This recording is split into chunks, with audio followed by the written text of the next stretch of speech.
go. I'm running this through my phone. Maybe I should actually download this on my computer. I would, yeah, that would be awesome because there's a lot of ambient noise, and I'm just realizing now because you're muted that it wasn't all from you. I don't know who. There is ambient somewhere, but It's probably me. It's probably I'm gonna have these awful headphones on. no, you Yeah, were let me muted just. and it kept going, so it wasn't all you.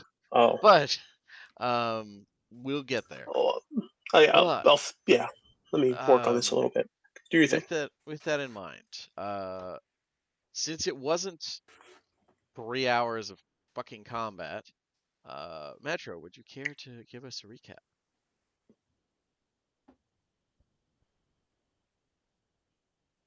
Oh no, they got him. He did. Sorry, I was eating potato chips. I didn't want to do it on mic. Hello. Yeah, we're here. Last time we wrapped up the Bilge Rats ambush combat. And it was pretty successful. Besides the death, it was otherwise pretty successful. In that we actually got the boss's body this time.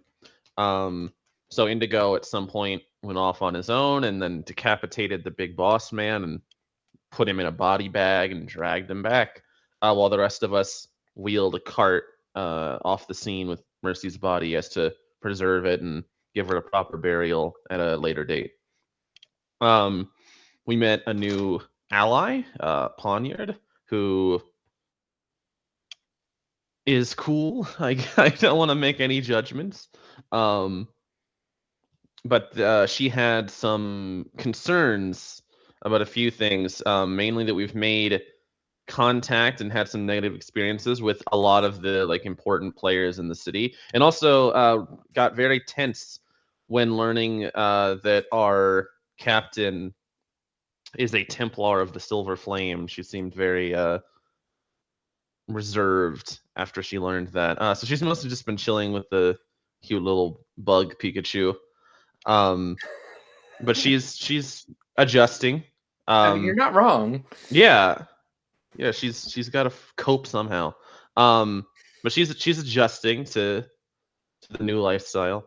We did try to turn in a bounty for the Bilge Rats leader, and we're quickly faced with the fact that there was no such bounty on him, and that telling people that we did the right thing and our heroes apparently makes them wary of us because the city is backwards and ridiculous. Do not interject, Sam. That is my statement is correct. I don't want to hear you argue. But yeah, we didn't get anything for that yet, so we just have his head on a spike. The rest was incinerated. Meanwhile, we checked Mercy's body, and her little bird popped out and told us that in the event of her death, we were to check her private pack, and we found a letter which had some very touching words and last messages to everybody and expressions of Mercy's final thoughts and all that good stuff. It was very sad. People took it how they were going to take it. Indigo is burying himself in his work. Much of the party is just sort of solemnly grieving, and people are taking it in their own way. But yeah, we've made we've said our final goodbyes and have distributed her loot and are getting back on the horse, so to speak. So we continued on our way because we had a letter, or not a letter. We had a telegram, I guess. A dude came up to our boat with a message and told us that that we had a job offer from someone at noon, and we showed up and found one of the Wilkes family old timers whose son is now in charge. He's the exploited over his head young and in charge that we've heard so much about. And she thinks that he's kind of burying the family unintentionally. He's just too young. He's not ready yet. But he's being exploited, and she believes that someone killed her husband, who was the previous head. And she's pretty confident that it's wizard fascist airport guy that we wanted to kill anyway. So this is sort of a two-bird situation. She would like us to find evidence and prove that he did in fact do that, because she is certain but has no evidence. So that's the current quest while we wait for the Coliseum thing, because that's still like a few days away. So we're trying to figure out how to approach that and what the best plan of action would be to actually go about that, because like that sounds like pretty far-fetched relative to most of our quests. There's not a lot of leads there. She didn't give us a lot to go off of. But also like I think she's probably being a little presumptuous, because like there's so many evil ambitious people in the city. It could have been any of like 100 dudes. Why would you just assume one of them? um but yeah, we're here, we're trying to solve a cold murder case while in a period of grief. So good luck to us. If anyone wants to add anything, feel free to do so. That's pretty complete. Thank you. From I the definitely DM side of didn't things. forget to add Mercy's stuff to the spreadsheet. That's okay. That's good. Don't look at the edit history. I Fair don't enough. remember if I got anything. I don't think so. Excuse me. No, Yeah, nice. Indigo did immediately sell a bunch of his clothing to wear rat clothing, though. I just want to point that out, that he is covered in the juices. It was a good suit, you know. It was a damn good suit. Exactly. I believe it. Okay. Well, with that in mind, I should probably move you guys. You're not on the docks currently. You are leaving here. And what would you care to do? Once you're here. Well, we have some things that we have to discuss. Pending, we have this new investigation, right, with no leads, which is super great. But also, there's still Brodazo, who I'm not sure if we ever settled how we're going to get him out. I think we have like a little bit more strength in the rogue situation, but I don't know if our new friend is. The plan is established. This is out of character, but the plan as we established it was that the contract we made was to compete in the tournament so that we could guarantee his release in safety regardless of his own merits, while the non-participating members of the party stake out the wizard tower while he's not there, because he would be in the Coliseum watching the Super Bowl. Got you. All right. Yeah. That's all out of character. In character, you knew that already, so we don't have to hash it out. That's fair. Yeah. Okay. All right. Well. Also, worth noting on that is still like a few in-game days away, so that's not an immediate, like, unless we're time cutting to that. That's not thank an you. I instant. almost forgot to put the things up here. Put the dates up. Yeah, we have like 4 or 5 days left, I think, for that start. So Let me get rid of this. I also don't imagine we'd be time cutting to do that right now, just because Scott isn't here, and that's kind of his plot line largely. Yeah. Well, and there were other stuff I think you guys wanted to do. Yeah, we have a lot of shit going on, honestly. Oh, we also Eston. She's still out there. Yes, probably lurking in the sewer somewhere. We probably should find her before the rest of my former house. Yeah, we just gotta.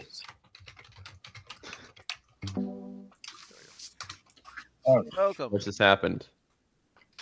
Welcome, Scott. Oh, hello, Scott. Oh, okay. I don't think we're getting you today. All right, never retract all of my previous statements. None of that was real. Now we can go do the thing. You can. You could. If I remember correctly, Leo wanted to try and track down sort of the Stormlord's diplomat in residence type. The dude in the distillery, yeah. Yeah, that's where his office is, or unofficially. And Purser wanted to do were-rat related things, I believe. Even if it's just like, you know, he's completed the quest technically. I have to report back to the boss. Yeah. Well, not my boss, but a boss. Yeah. Someone highly ranked in the organization. There we go. We'll be diplomatic. It's like when another Walmart asks you to come and stock shelves for them. Yeah, let's go with that. I mean, that does sort of fit the church. Hey, so, we need you to, do us a solid and deal with a were rat problem because, crime and stuff. 2 weeks later, yeah, we got the were rats. You burnt down the entire harbor district. Yeah, but we got the were rats. yeah. I don't think Archbishop Dryden is the type to care about killing a bunch of poor people. You don't know that. It's just really likely. But yeah. Oh no. This guy sucks. Welcome to Stormreach. But yeah, what do you guys want to do? Oh brother, this guy stinks. We also discussed breaking into Bad Wizard's house, but we were going to wait until the tournament to do that. But I don't know what we want to do as far as like, do we want to break into his house before the tournament? Do we want to break into his house while he's at the tournament? But the problem there means that we have an entirely split party. So if we were to break into his house, the risk is that a wizard tower without a wizard in it is still potentially extremely lethal. Like it might spawn a fucking gargoyle like simulacrum army or some shit. I mean, magically locked doors, alarm spells, like, and that's just the front door. Yeah. Like us doing that alone sounds like a terrible idea, especially if you guys are going to be all the way over at the arena. Yeah, no, it could just kill all of our sneaky boys. Yep. Well, I'm not gonna die. Okay. I'm gonna. Where's that coming from? Sorry, I don't feel like sorry, I'm sorry. You're good. Fucking okay. I had flashbacks when I heard that music. Sorry. And I don't want to say to what. Is that Full Metal Alchemist? Is that from something? No, it's Dexter. It's Dexter theme for I know something, I just can't prove it. It's like I heard that thing. Like, is that the fucking theme or like one of the themes for Full Metal Alchemist? Nope, that's Dexter. Yep. See, okay. my mind went somewhere way different, and I am not proud of that. Yeah, my phone just decided to be really fucking stupid all of a sudden. I know from the Uma Musume meme about Hazuna. Yeah. So do we want to break into his house before? Do we want to? Because, I mean, we don't want to take him on when he's at his house, was one thing we decided. We want to try and deal with the tower while he's out, though he could very quickly return. You could talk with him. Like, I think Purser will eventually, hopefully, he has a ongoing thing once the guy takes the bait. Oh, yeah, about the giant artifacts. Yeah. The problem with this guy is that if we assault his castle no matter what, I'm sure he's got buddies who are watching him. And that means we're going to instantly become on every fucking watch list in this city. Right. It's also like he lives in House Lyrandar facility, so like it's not going to be empty under any circumstances. It's the top of the airport. Like he lives in like a cool tower on top of the Which means we need to assault an airport, which means every motherfucker is going to know where we live now. We need construction worker outfits. Yeah, I mean, honestly, you could aim for it. You could stake out the tower. Yeah, it's you could also just be like, you know what? We want to do touristy things. We want to hang out. And just like a couple days doing that. That's also viable. We should probably find Eston, even if we have nothing better to do. Okay, she might be chilling. Pixel has you don't know. No idea who that is. Inigo would say she is a excoriated House Canith artificer who I was contract to deal with, but now it seems like situation's changed, and I think we should probably look at bringing her into our side. If that makes any sense. Okay. Will she help kill Wizard? She might be helpful. Ooh, good. I'm sorry. The who and the what now? Calden, Lorander. Yeah. Pick makes slow little stabbing motions. Like prison shiv gestures. Okay. I like that she's taking it slow. Like she loves her new cat lady friend, but maybe she's Is just that what you are? vaguely. Fucking furries, all of you. Adjacent would be. Oh, okay. Is there any great power in the city that you aren't affiliated with or pissed off? Let me think. No. I Pick that, yeah, shrugs. that This that's place an is very answer. stinky. That's an answer. I start going through now. Yorick. No, we had business with Yorick. Spider. Nope. Probably gonna end up killing her too. There is Okay, so at that, the second you say the spider, like, just violently pales, and just okay. Even the statues suck here. Very bad size. We Something good we about this haven't caused city. any trouble with House Thurask on the island, I don't believe. Or At this in the rate, city, at this who- rate, we might as well complete the circle. Who else can be bombed today? Well, there's a bunch of there's still several Stormlords that you haven't had any. There's a bunch of Syrian Negative or refugees. If positive? you just want to make the one group that likes us mad. Yeah, I prefer that we didn't. Yeah, if you attack them, I'll kill you. You'll Yeah. try.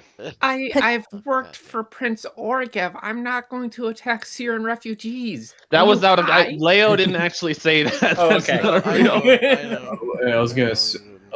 It better be a joke. Yeah, it was. All right. So Leo will look at Poniard like going white in the face, and he'll say, "I've tried to warn you that this is you're getting into more than you may have bargained for. This is a sensitive situation of many moving pieces." Oh, to answer your Sensitive question, situation, you say? Yeah, I'm starting to kind of get that. Okay. Okay. I've had a malevolent bug creature in my head who I destroyed in the dreamscape. I can handle this. I can handle this. I can handle this. to answer Hi. your question, What? we haven't done anything to the Last Sight family or Paulo Omeron, although we have met her, I think, once. Noted. Awesome. Pick shrugs and says, "Are there others that might want to kill this guy? We may not have to do it ourselves, I was or gonna we say, could she have didn't say friends. But anything- it's kind of dangerous to ask." I was gonna say she didn't mention anything about killing him. I doubt she wants to kill her kid. Just get him out. Oh, not that one. The wizard. Sorry. I was gonna say I remember Maybe there she being would a help link. us kill the wizard. She doesn't like him, if especially we can prove that he did it. But that would be very difficult. This place is Yeah. terrible. She'll definitely need a nice invest. I'm sure if we do her a favor, she'll repay us in that favor. As a matter of fact, it'll practically help itself. yeah, she did. She did part of the reward she promised. She promised like magic items, the usual shiny thing to dangle in front of adventurers. But she also said if you guys help her settle this issue, you have her family's favor, meaning one of the that would check the box for one of the Stormlords is willing to back the like big grand quest that you were kind of sent here to do. Or Right, we had to get approval from each of them. I was kind of hoping we'd get it from the dwarf guy after solving that case, but we didn't kill Fury, so it didn't didn't happen.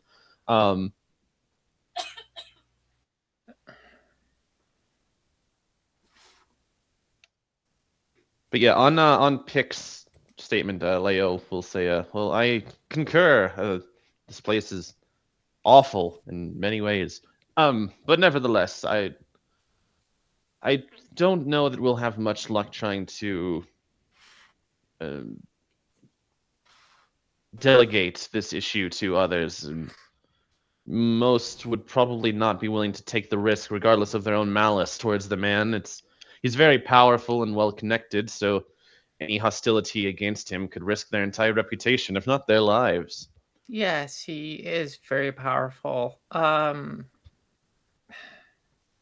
understand I'm in the probationary area, and I really can't ask too many pointed questions, but do we have any weaknesses we might exploit? Any nasty little tricks that the fucker has tucked up his sleeves? Like, I've been staking him out for a little bit. He usually rolls a security detail of 4. He has Okay. presumably at least 3 clones that he will send his soul into once we kill his actual main body. oh, see, this So is exactly why I hate dealing with wizards. They always give double fingers to the natural order of things. They're Okay. great to have, but they're awful to fight against. That's why. Yeah. There is the matter of his reputation. The man seems to prioritize his standing in the political landscape of the city. So, if something was to put that into question, he might make some rather reckless decisions to preserve it or avoid certain action to avoid hurting it himself. He is not used to losing. Don't worry. We're going to help him learn. He has the standard weaknesses typical to all those fallen to evil. Oh, if So there's gotta be only some Audrey or Methuselah were here, this would be so much easier. So it's gotta. No, this guy's got skeletons in his home. He's gotta have some dirt to at least keep him down a little bit. he probably literally has a skeleton army. I find that unlikely. It's harder than you might expect to secrete undead beneath the city forces, especially here in Stormreach. The logistics kill it. I feel like the funny part, for extra layer of comedy here, Purser is talking about this from a like, thank God those necromancer assholes have to juggle logistics. Like, yeah, like, it's for once it's not the wizard lamenting it. It's like, no, trust me. Yeah, the only thing that would really make hard it to easier maintain. is if we were in Karnath, where they're all like licensed.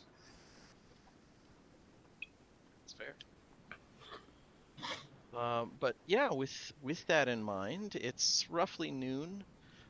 You're in one of the nicer parts of the city, and it's a beautiful sunny day, as if mocking your recent losses.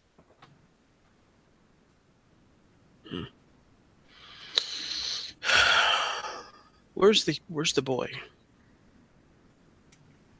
He is adventuring, doing jobs, as he pointed out. But he usually comes back in the evening. You could probably hit him up for information then, should you so desire.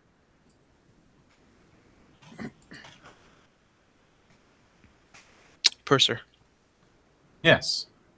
Where are we at with that scrying spell?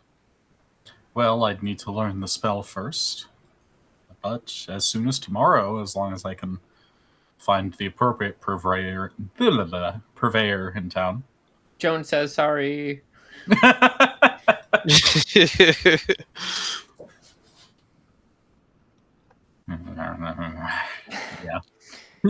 You could have at least like made a spell scroll or something before you died. DM. Yes. I was waiting for a retcon. Nope. Sounds like victim blaming more than anything. I don't think rat Mercy people. is the victim here. Yeah, you guys started all this with the home invasion. I just wanted to. Yeah. I mean, they eat people, so I mean, A lot of people eat people. It's okay. and it's not their main sustenance. It was like a hobby. Like, but Yeah. okay. You see, now realize that makes that's it worse, right? Like that's it's less acceptable. If it was all they could eat on some like Tokyo Ghoul shit, then I'd be like, okay, well they want to survive. But no, they're doing it for the love of the game. They're in it purely for sport. Okay. Yeah. yes. Yeah. A lot of targets. Mhm. I definitely do point out that my skills are less investigative and more asset recovery. So if you guys find a nice target that I can go sneaky into to recover something, I'm good at that. I might be able to recruit some assistance from the churches here. Okay. That's true. You do have kind of a shiny, I won't say like Hulken to turn in, but if you go in, I don't know if you want to do the head thing, but if you go in and basically say with some serious verification backing you up, hey, I got rid of a were creature infestation. We have the head. That's gonna be a good point in your favor. Yeah, I think Archbishop Dryden, at the very least, might be willing to give us some Templars to watch our back or something. Now that I've helped him politically, or something. Maybe he wants the guy dead too. I don't know. Another option is the actual Church of the Silver Flame here. Oh, yeah. I know they don't like me, but I think they've at least encountered me enough by now to know I'm not gonna horn in on their whole deal. Well, and they might be willing to help deal with a necromancer in their town. Well, and that's my point is when you and Dryden I think Dryden's plan is to sort of show up and try and outdo them, but regardless, once you've proved, hey, you guys didn't fucking notice a were-rat infestation? Don't worry, we took care of it for you. That's definitely going to get you some credit, even if it's through gritted teeth. So both of those options are quite good ones. I definitely don't want to rub it into them. I'm hey, I was here. The church. I mean, that's his intent. You can lessen the blow. He's not a good man, but yeah. I think I'll girl rolling up with a silver cross. I think I'll go to them and ask, and then we'll let him take the credit after we hammer out an agreement or something. So he doesn't get to go in and throw his weight around. Yeah. So, the actual adults get the work done. Okay, no, I like that. That is some growth from Purser. This is the kind of underhanded thinking that my tutorship under Crozen has taught me to figure out. I mean, it's underhanded thinking for the greater good. Exactly. Yeah, that's Destination no, I like that. Before journey, as they say. How dare you? No, I like that. And that's definitely that might irritate him a little bit, but you're fully in your rights to do it. You're equal ranked with him, if not a little higher. So, yeah, if you want to... Well, he's definitely higher here. Here, but, you have a direct line to the church. He's a regional power. You're a lot less local. So, right. But yeah, I just meant as far as prefect versus archbishop, same rank technically. In military terms, an E4 is an E4. Fuck off, corporal. Yeah, but yeah. So if you want, do you want to bring your always excitable acolyte Morgana with you, or do you want her to be separate? That's a good question. I think I'd feel bad leaving her behind just because she is my acolyte. He's supposed to be learning from you. Yeah. Okay, cool. And does anyone else want to go with Purser to Bible study? No, I got stuff going on. He can do it. I'll tag along because, Poniard will. Okay. Yeah, I should probably tag along because I probably got I don't have weight in the church, whatever, but but upstanding gentleman. Sure. Good. I mean, it can't hurt to be in the background. Yeah. The refined gentleman is here. Well, sure. Joseph will tag along just because he, Because you're a weeaboo. Well, he likes studying politics. Yeah, and wise Purser's doing it. It must be good. Okay. What is our assassin rogue and our fluffy moth doing? I feel like there's got to be something I could be doing. Besides Bible study. Yeah, help me. Let's say that I'm gonna I'm gonna just do a little my own investigation out there in the world and see if I can find any leads on Eston and Okay. I don't know. Certainly.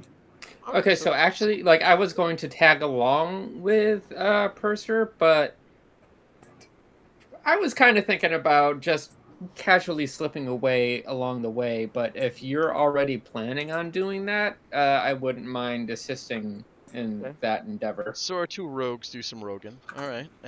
like we do. Two of our Uh, three Thank rogues. you. Yeah. Is this just is going to be Purser the going entire to a time? place with the lamp? Oh yeah. Okay, then she's gonna go with him because she Different enjoys going flavors to the of place with the lamp. Yeah. So many lamps. Okay. It's important that she pays attention to the lamp. It makes her stronger in its It powers. does. Okay. Okay. All right. So that's everybody. Then I will do a little bit for each group, but we'll start off with Bible study first. You guys head to the temple district here.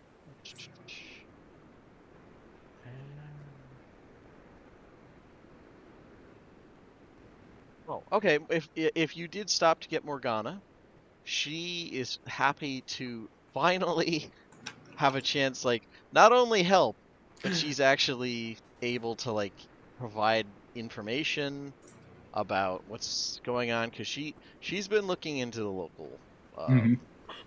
the different factions that are at the keep, as it calls itself. And she says, well, there seems to be three main ones. They're all odd, but outside of the church, you're only going to get so much. But there's Minister Jerian Zane. He his version of the faith is the least offensive. It's almost identical to the church's, but there's a lot of obvious later on additions about separation of church and state. Apparently, that's the majority of his um, followers are. That's just most of those who broke away when Prince Daslin ceded the throne in 914. So he's the most reasonable, I think, as much as possible. There, it's something in Giant. Kunchik, Maya Flamesworn, some kind of local version of the faith. You mentioned it to me. Apparently, she's their head of the Torch of Progress. I mean, Hmm. it's the church but pacifistic, so it's missed the whole point. I don't know. And everyone knows pacifism is dumb and stupid. I mean, that definitely seems to be how she feels. But yeah, she says, and there's, I mean, it's a little offensive that they're using the term, but he calls himself a Templar. Gorin Silverblood. From what I can tell, that's just a serpent cult. I think they just worship the Coatls. I mean, it's primitive, but at least they seem martially inclined. Apparently, they never take off their armor. Caught off guard against evil or something. But I mean, they have the right idea, even if they're backwards. But Very well researched, Lady Danilek. yeah, and she has like one of the few smiles she's had since you guys got here. She has not liked these people any more than the party has. Mm-hmm. I would say less. This has, if you guys think it's bad, imagine a like fanatic's take on things. Yeah. But one of the whole points of the Silver Pyromancer Order is knowing everything there is to know about evil. Yeah. And sometimes that means knowing everything about our friends. Yeah. I just realized that Poniard is not on the thing here. One sec. Pick pays very little attention to their conversation, and in an unproductive but true way, she's going to look for the brightest part of the church and go do prayers appropriately. Well, as soon as you get in, that's a fair point. Let's see here. Which of the three factions would you recommend for a would be willing to cooperate on a joint operation? Probably the Serpent cultists. That like was I my said, leaning as well. they seem inclined towards action, at least. Maybe we can even convince them to be a little bit more reasonable. That would be ideal, wouldn't it, if we could get them to stop this nonsense and come into the church. That would be the dream, but I don't think that's very likely. Yeah, she just kind of looks a little crestfallen, but definitely hasn't given up. That's where she's gonna go from this. That's how she can make this productive in her head. But yeah, now that I have the group sufficiently split here, let me move you guys into the temple district. Meanwhile, every time we rock up to this temple, the people there are just like, "Oh my god, the Puritans are here again." Yeah. Yeah, again. Yeah, and they brought a guy who just got clean off the heroin. Yeah, that's fair. To be fair, he never took it. He just bought it because it was cool. Weird. Yeah. Hey, you know what? I don't blame you. The spark leaf though, he definitely hit. Yeah. Oh, and she would say, like, as you're going to the district, I think there are other heretical sects here. So, like, I heard about the Knights Militant, Radiant Flame, but they're not really large enough to have any real say. But yeah, as you guys go in, the temple district itself is still a riot of sights and sounds that are just kind of trying to overwhelm the senses. Countless street hawkers selling religious knickknacks affiliated with every imaginable faith, and a lot of ones that you're just dead certain are nonsense. There's the entertainers that work at the House Fjarlin Livewood Theater, or at the Pink Conch, all hawking their wares, so to speak. And a few actual temples that tower over it all. This is one of those places where, if you're into the whole money changers should stay out of the temple type thing, this would give you a seizure, because this is just like, this is absolutely the Holy Land combined with Disney World. They're just selling crap everywhere. But the most imposing of which of the actual temples of faith is the Keep of the Silver Flame. Even knowing that it's become a hot spot for various flavors of your faith, Purser, the building itself was clearly built in the early style that was so prevalent under Keeper Tisandra, where every church could double as a fortified military outpost. Like, this thing would be defendable. It's kind of refreshing to see. Not quite brutalist, but this is, yeah. You are welcomed into the temple, although it's a bit cold compared to most churches you've been in. And the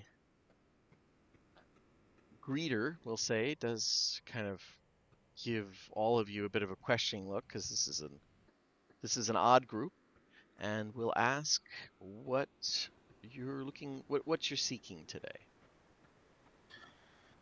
I'm here looking to meet with Templar Silverblood, if he's available.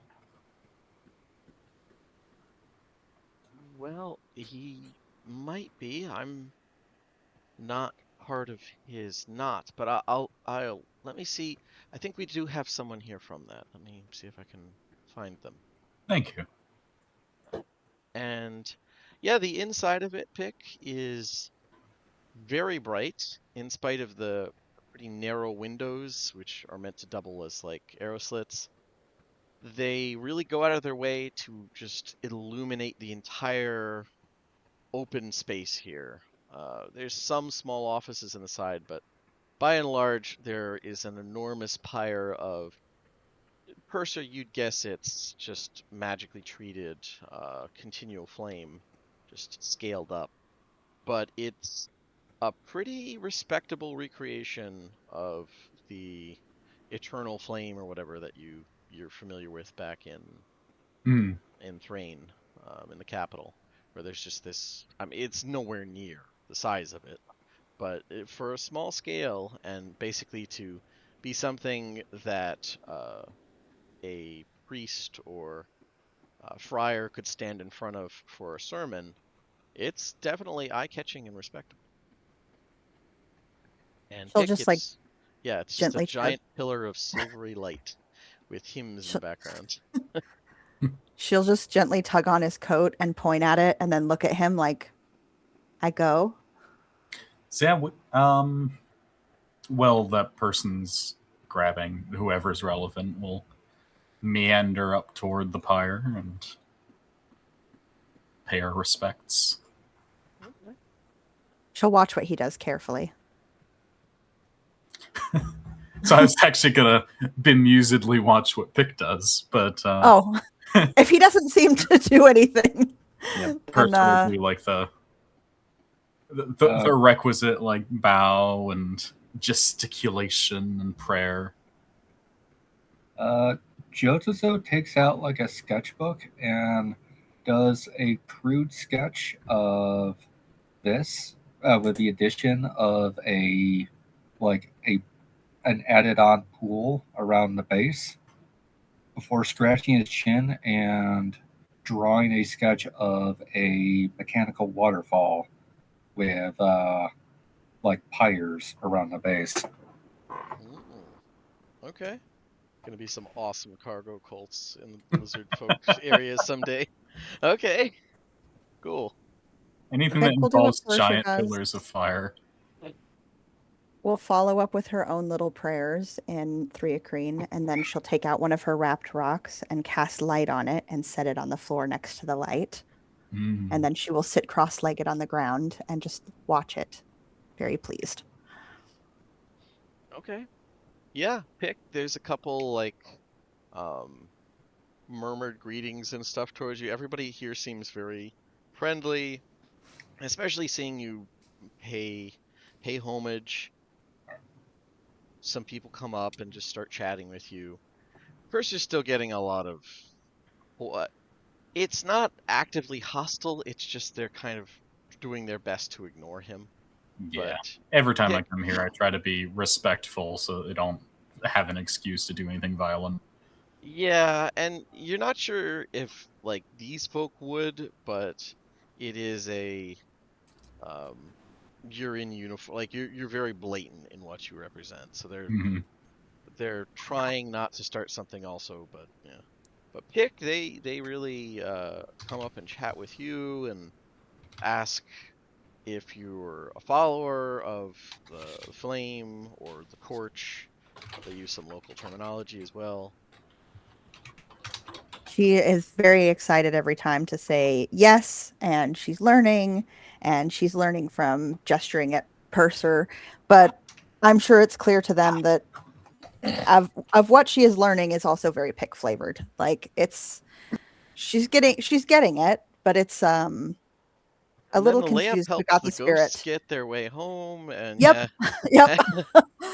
yeah, that gets some blinks. But they, of all the like, the centers of Silver Flame worship, this is probably going to be one of the most accepting of odd variants of it. So they go along with it and like listen to it and seem to I won't say they buy into the Pick version fully, but they do like the sound. Like, oh, that's a good that's an interesting take on it, that type of thing. Like not in any way patronizing.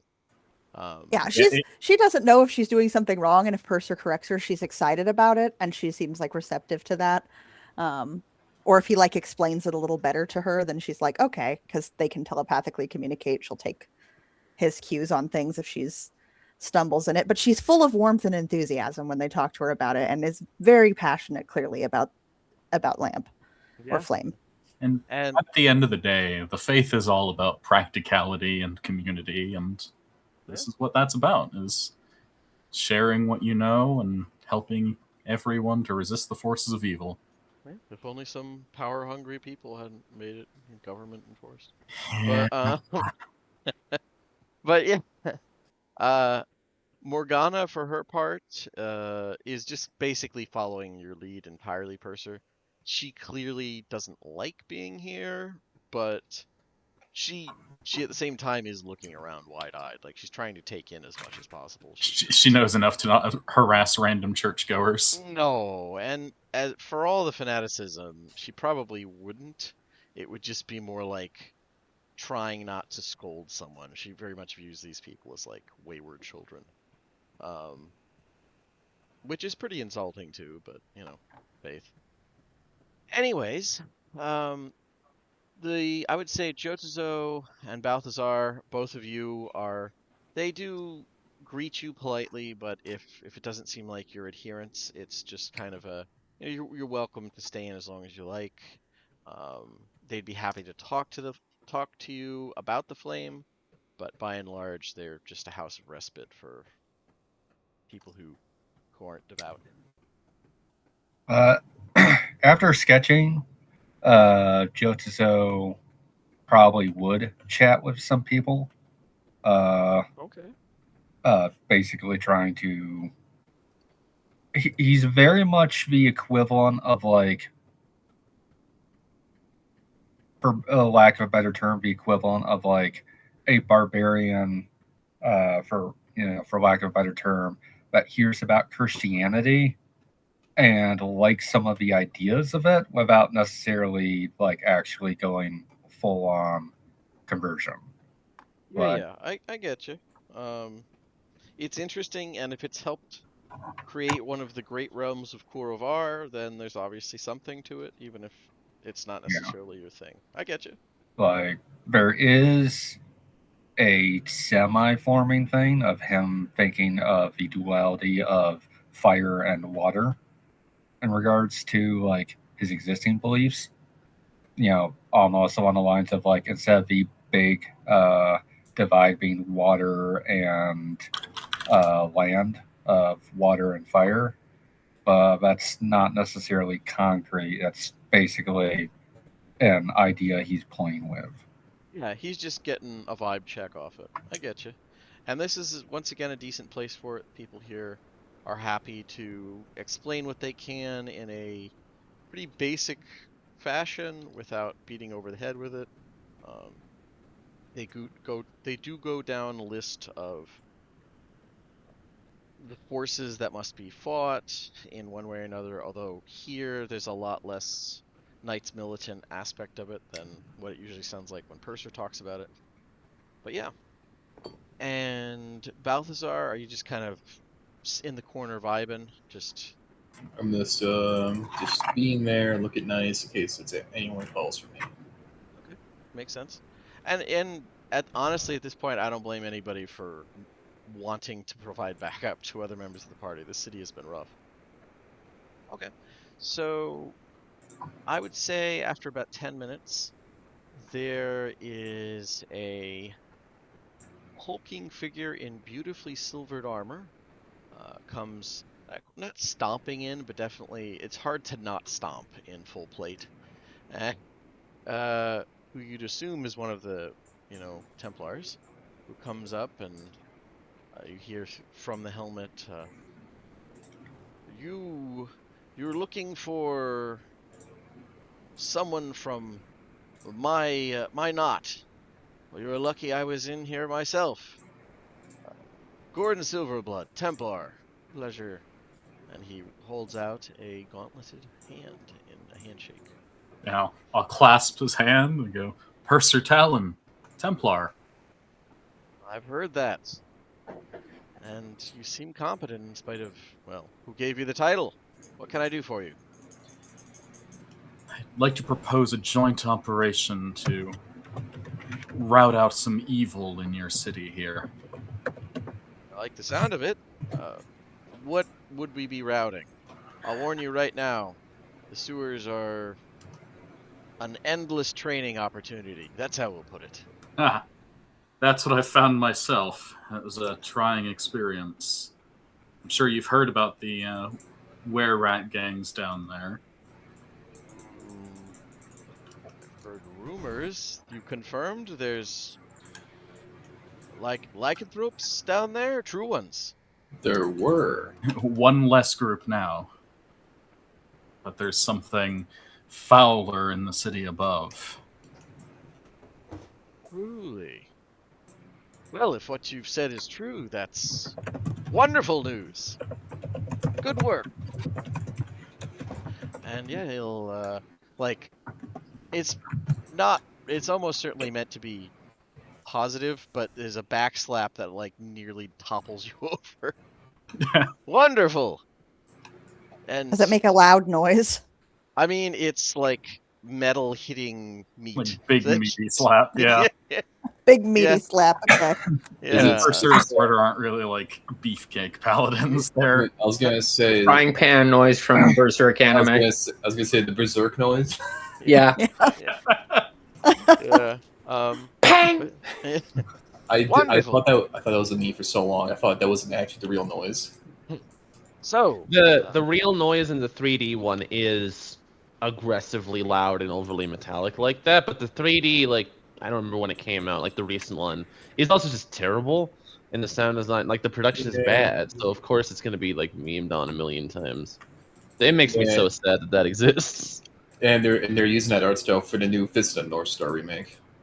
Oh, I mean that story sucked anyway, so whatever. You suck. But anyways, yes, good work with these were-rats. Some of the worst groups. I prefer the bears or the tigers. They'll usually at least attack, and the bears sometimes you could even talk with, although. And there's no tracking them down to mop them up afterwards. Oh, so some of them escaped? Sounds like rats. Of course. I'm If they're sure you'll still- never be completely rid of them, but their leader and their ability to spread, at least that group, are gone. What group is this, if you don't mind me asking, Mr. Purser Talon? They called themselves the Bilge Rats, creatively enough. I knew it! One moment. He, charges in and, nearly kicks down another door. You hear, raised voices, and, then he comes back out once again with, full armor covering all features. You can't tell exactly, but, he is holding a small coin purse. Ah! I've been trying to get Zane to work on this for nearly a decade.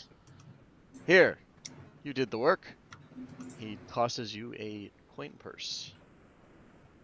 Oh, I've been suspicious of the rats for years, and I had a bet with Zane that they were far more than they appeared.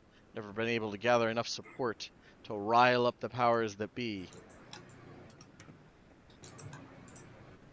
Well, my compatriots will thank you for the payment, at least.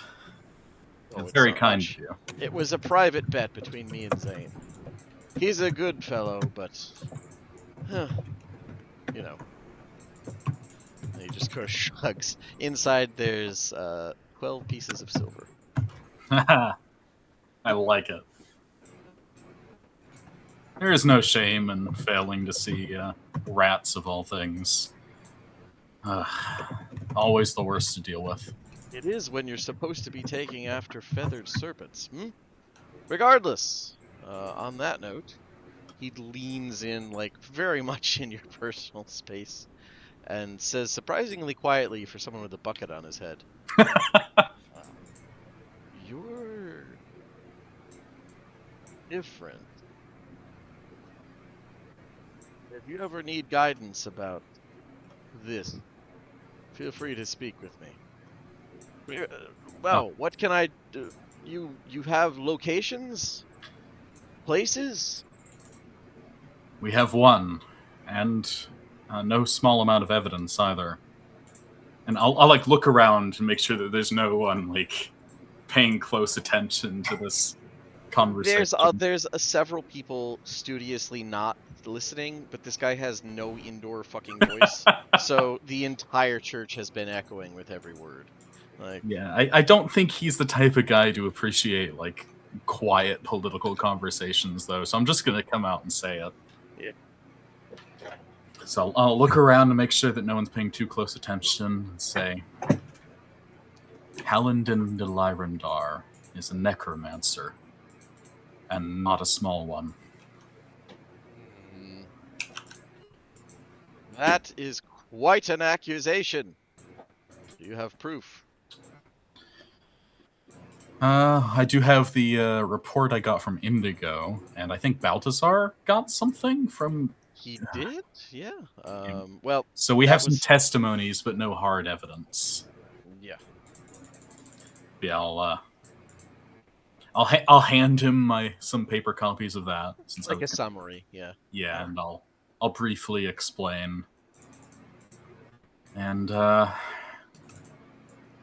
would Yeah. say out of character, I can always mix up some BS saying I'm a servant of I forgot the god's name, and she rang me up, and I can't say no to her, of course. She gave me the if we really run out of options of trying to get this guy to believe us. no, I'll even bring her up myself. I think this guy's kind of cottoned on to something, and I'm not going to tell him that I died and came back to life as a puppet of the Silver Flame, but like anyone worth their salt's at least going to recognize the name, the Lady of Death. I mean, this guy seems to have picked up that there's something not wrong, but maybe a little different. Yeah, nothing's wrong with Purser. Yeah, but maybe something a little different. He seems to have picked up on that, but... Mm-hmm.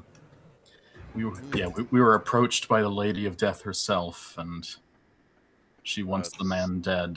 I'm sorry to hear that. My condolences. But that to be fair, that's not necessarily a point against him. She's somewhat mercurial in her ways. But this, as he's like thumbing through the paper. Altogether, it puts together an image that I don't think can be ignored. It does match something I've heard about. When he first came here, there was an incident. Supposedly trouble following across the sea. Everyone... It seemed like a fatal injury, but he was fine within a week. It is odd. He's a wizard, not a cleric. Well, I don't know. What assistance can I provide for this? I'm a bit more direct. Be happy to help you with the rats. It sounds quite refreshing. In the coming weeks, the rats will certainly need to be mopped up, but as for Calendon, we were planning something of a two-pronged attack. One group assaulting his keep and trying to find his false bodies, while the others distract him at the upcoming Red Ring games.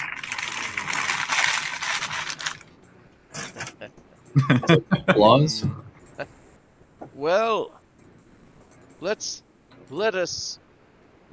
He leans in and, this just means that only people about 5 feet away can hear. I can't directly assist, you understand, but perhaps there could be something done along these lines. During the games, I can't... neither I nor any of my not can directly assault someone that well connected. Not if I wish us to remain in the city. But we could organize a search, perhaps, and you could... Your, I assume adventurers seem eclectic enough for such things. He gestures towards the lizard folk, moth person, cleric, and a nobleman. I suppose your adventuring group could make use of these things. But I have to ask, where's that power-hungry fool Dryden? This doesn't seem to be any of your church's usual absurd games.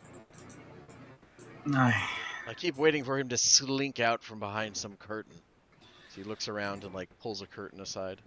I'm sure he plans to take credit for the clearing out of the bilge rats, and I won't apologize on his behalf. It would be empty, but I do regret what he's going to do in the coming days to your congregation.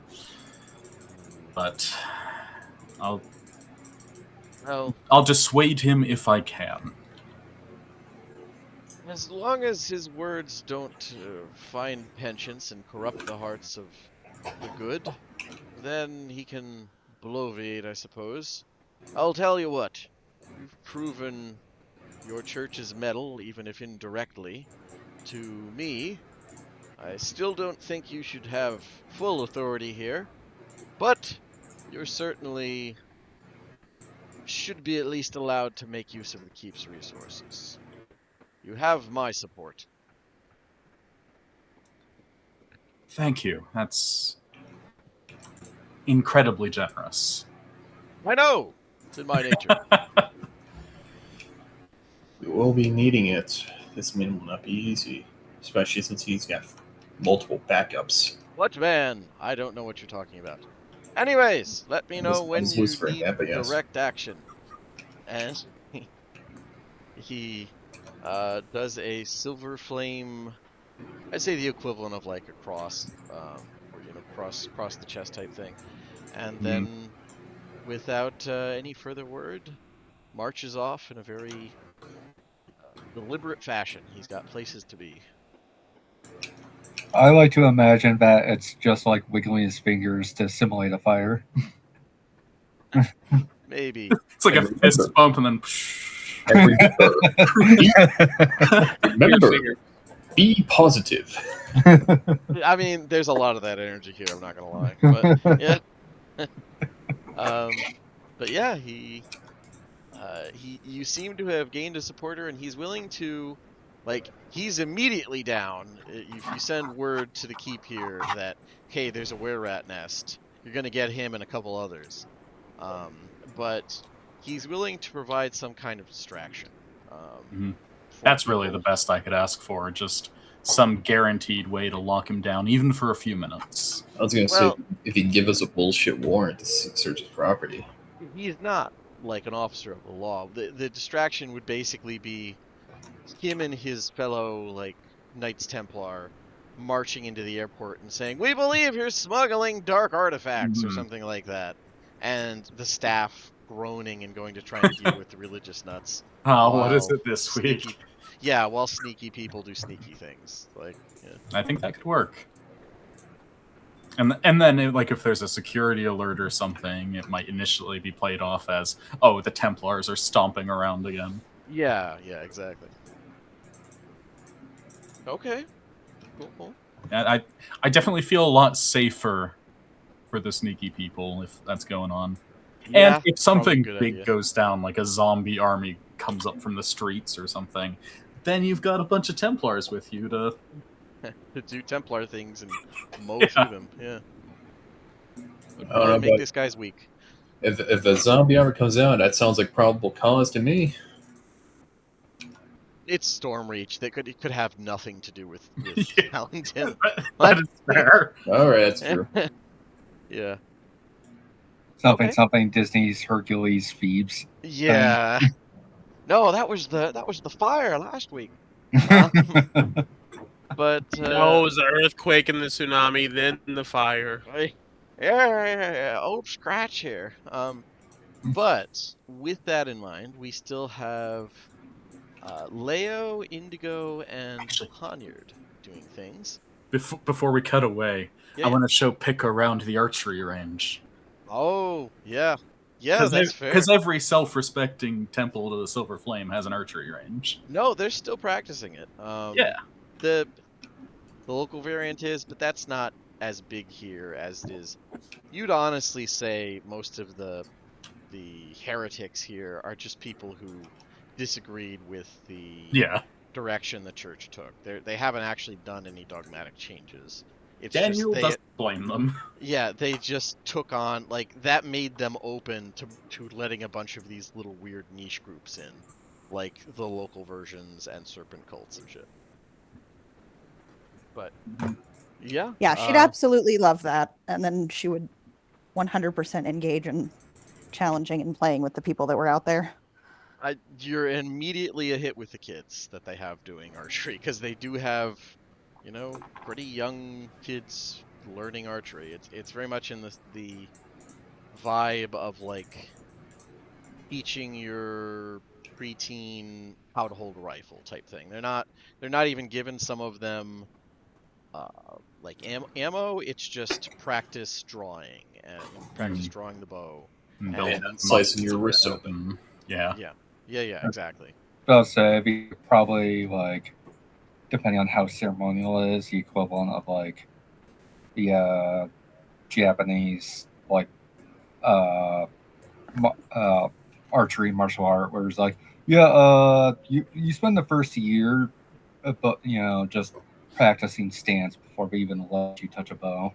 Oh, it's not that ritualized. It's all about the practicality of having people to fight the forces of evil. Oh, Yeah, so and basically And like feed people. English yeoman archers then? That's more the vibe, yeah. Yeah, it's a big community thing too. Like it's the part of why the kids get involved is so that the kids can do something while both the parents are practicing and yada yada yada. Yeah, Thrain has an absolutely astounding number of archers in its armies. Yep. Yeah, that's But thrilling. She's absolutely overjoyed to participate in that, yeah, even if and she is pet by strangers. it was a very cat vibe. But yeah, there is petting by strangers, but there's also like a lot of the kids are unsure. They're mostly just impressed that your bow is like tiny like theirs, but it still does big bow things. Like you can easily sink a couple shots. So Yeah. She tells them about the things that she can kill with it, and she's like, it's important that you grow up tough. Your jungle is very different from my jungle, but there is evil, and you will do well to fight it. yeah, a lot of them say, "Oh, you sound like the like the so and so priest or whatever," but they like it. A very proud floof and looks to see if Purser heard it. I just give like a respectful nod. Like, yeah. Sauce, you're Yeah. breathing into your mic. Oh yeah, that is fair. Sorry, I was thought I Alright. was muted. no, Take 'em. you're good, bud. We're all adjusting here. People always thinking they muted, and then muted people thinking they not muted. It's a It's just how it fucking is. shit show. Yeah. Yeah, that's why I got a little button on the side of mine. Hell As long yeah. as that works. The day My that button stops used to working, I'm work fucked. in Discord. It doesn't work in here. Yeah, I'm trying to figure out how to rebind stuff. Yeah, If I you know. do find That's out, please tell me. like I said, it's a test thing. We're I seeing how really she wish works. Neko had voice capabilities because that's the one I prefer for Matrix. Okay. Yeah. But anyways, while that is happening, Mary being made and all that, we have Pawnee, Indigo, and Leo. Are you hanging out with them, or were you? No, I'm going to the distillery. That's Like, I don't know if we want to do that on screen, but like Leo's like, I'm not good at reconnaissance. I'm not going to do that part. That's their job. but I you have some are a free time. diplomat. Yeah. Okay. Um, then we'll do Indigo and Poniard. You guys are gonna try and at least find some sign of this missing person of yours. You Yeah, want to go so with that? I kind of had a little bit of an idea. Okay, I like that. Obviously, within the house, there's some sort of like hierarchy, as in who is like the best, right? Like, we have our number one guy, number two guy. There's some sort of establishment, right? Yeah, you had a cousin who, for a while, was very envious because you kept getting a bunch of good kills. But then he was able to spank you when you were busy performing because you turned down some jobs. I feel like you're the type who turn down jobs like, no, this is a really important gig. So That's the competition calmed down a little after that. But yeah, you have a cousin who's pretty good. I want to. I feel like if there's anybody who they're gonna pass this job off to, it might be that guy. I Okay. want to try to like find him and stalk him, and see if like I can pick up any information on like his leads. Okay, that's fair. Let's see here. You get He is an actual character.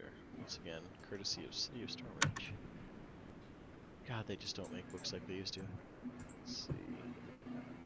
Getting ready to add some more notes. The power and politics. Oh, here we go. The houses.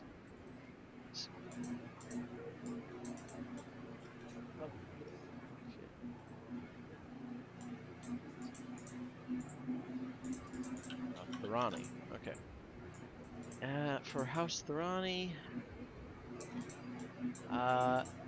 Vaden. There it is. Vaden, or wait, maybe double check. I believe that's it, but forced to be read, blah blah blah. Nephew, yeah, it is Vaden. Okay. Vaden's, by your take, he's the type to burn out doing this work because it's, you shouldn't necessarily have fun. There's a serious element to it. You should have fun in the act of killing, but there is definitely fun to be had in coming up with ways to do your job in, you know, in a Hitman sense. I feel like the Hitman, the video game, and Vaden just, he never turns this off. His only art cover is he's supposed to be a poet. Clearly puts no effort into it, or worse yet, he might be putting effort in. That's the worst possible scenario. But he is very good at the job, and so it takes you a little bit, even knowing his hangouts, it takes you a while to catch him. And he's in a disguise, but he does have the usual tick of he tends to count on his fingers as sort of a repetition thing when he's nervous or when he's going through things. Specifically when he's like waiting for a long time, he just tends to rattle off numbers and count them. And that's a good enough visual cue that's, oh, you know, he may look like a little old Dwarven woman, but that's almost certainly my cousin type. And let's have you, and if Pawnee's with you, Poniard, give me a stealth check and we'll average them. See, We're gonna do a little passy without a trace. That's fair.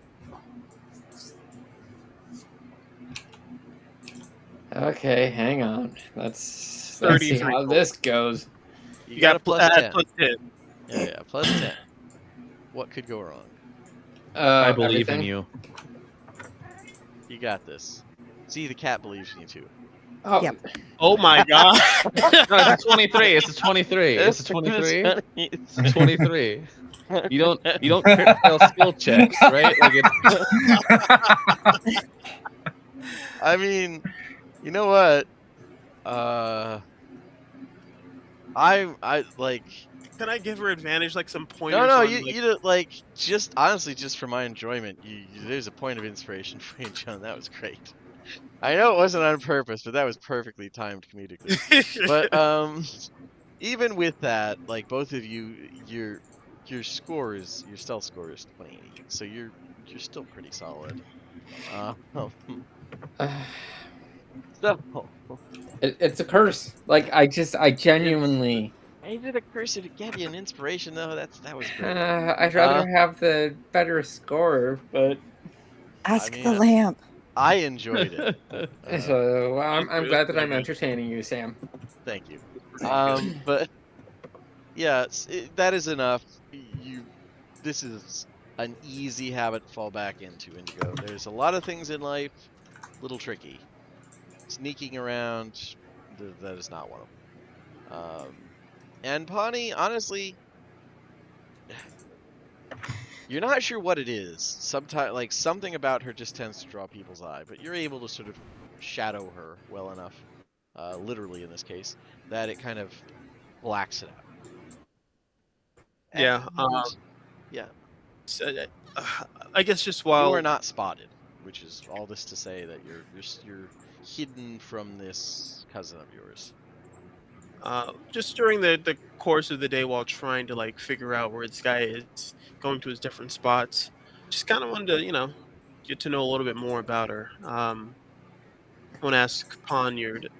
So, are you house affiliated? No.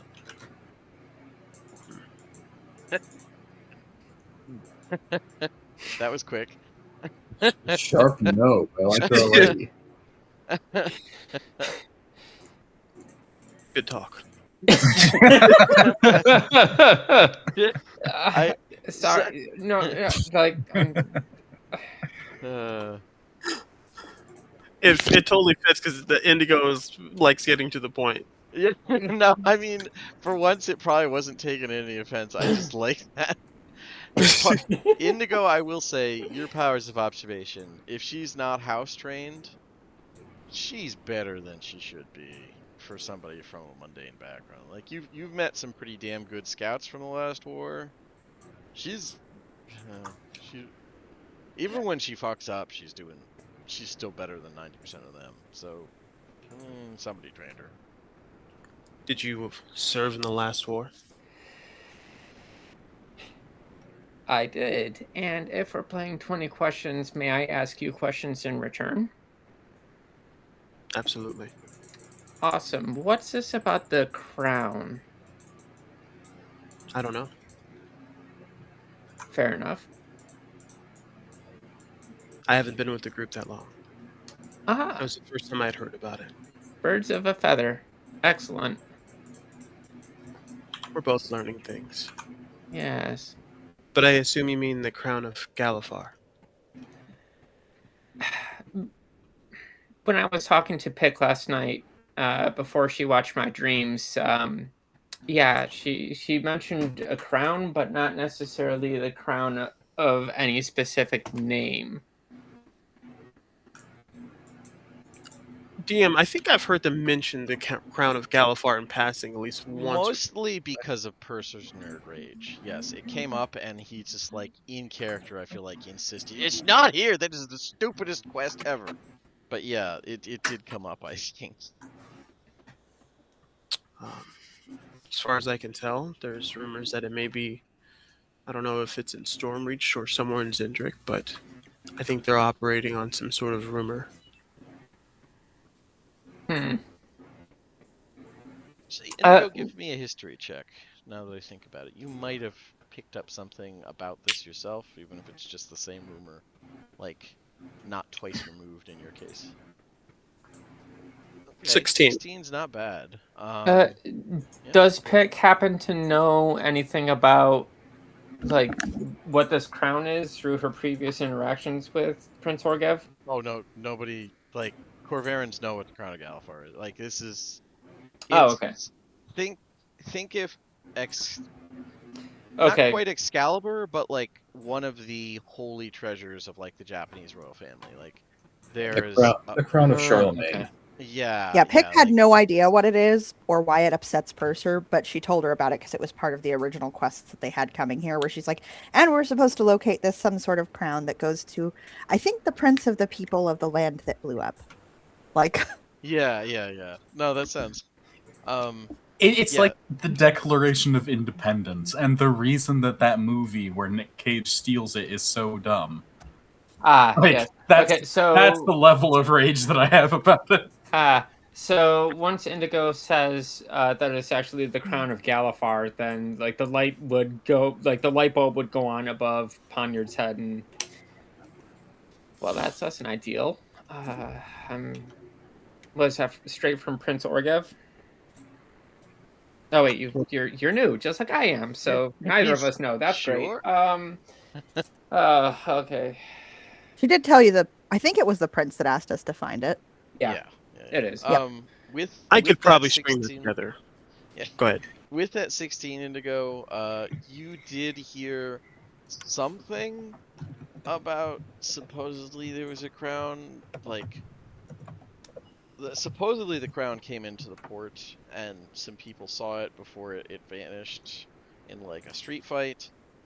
But that's right up there with there was an invisible giant wandering the streets asking what year is it? Like you hear weird shit all the time through the grapevine, and part of the downside of having an intelligence network like your former house did is you get a lot of crap with a lot of the good. So you've heard that rumor, but everybody just kind of shrugged and said, yeah. And the key, and Kyber's tier is somewhere here too, isn't it? That type of thing. Oh, Kyber's tier. Anyway.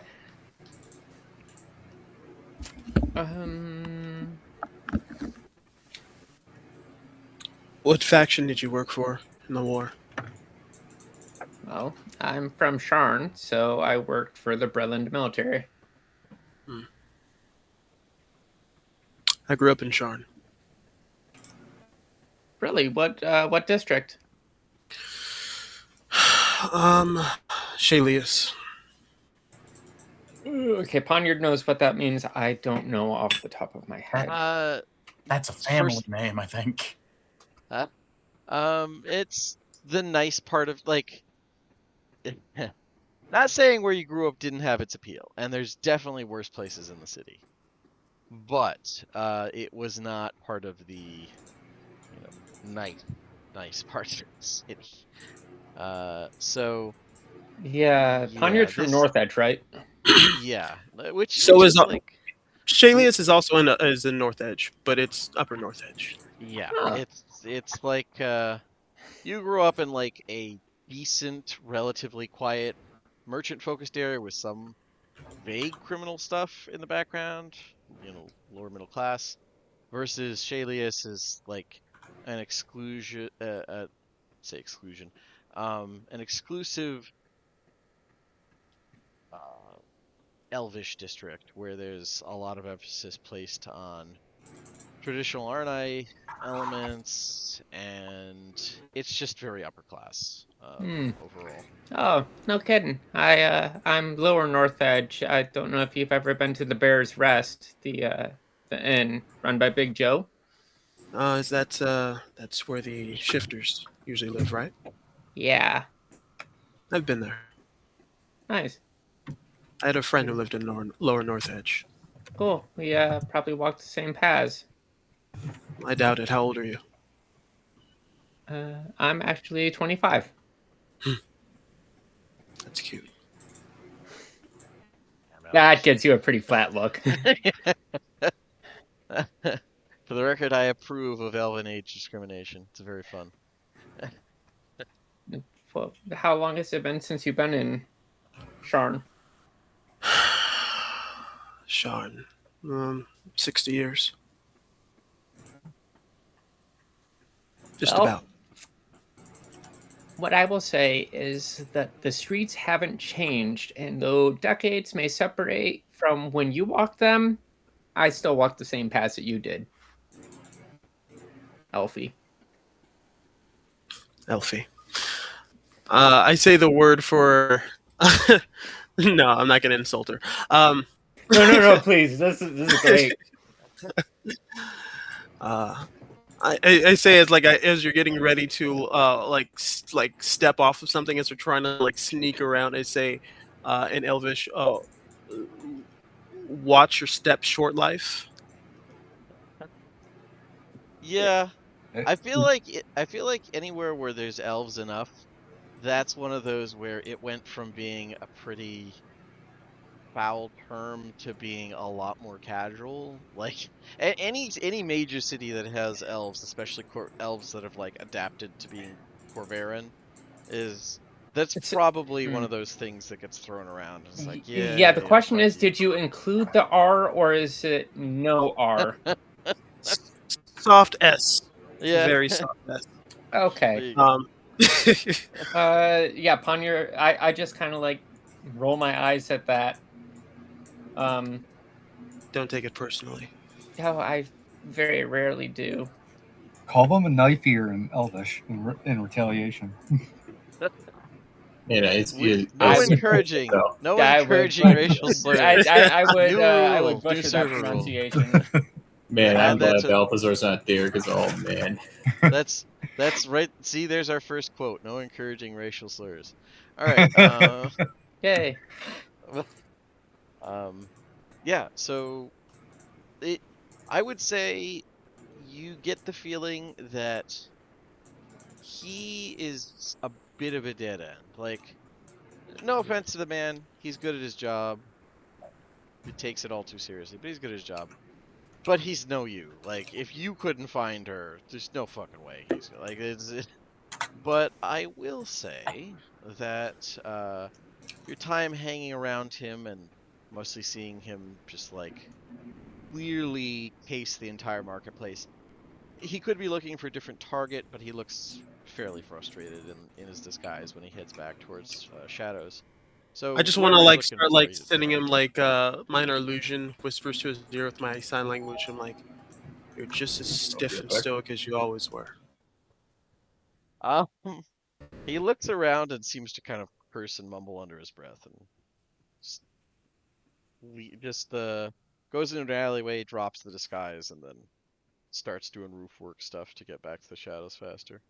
But it does occur to you that while your cousin may have flopped, um, and while they probably didn't get a contract to kill her, and they're not going to work with someone who's been ousted from a house like that,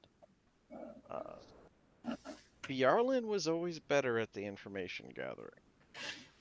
Like you guys are better at the wet work, but they're just good at information gathering.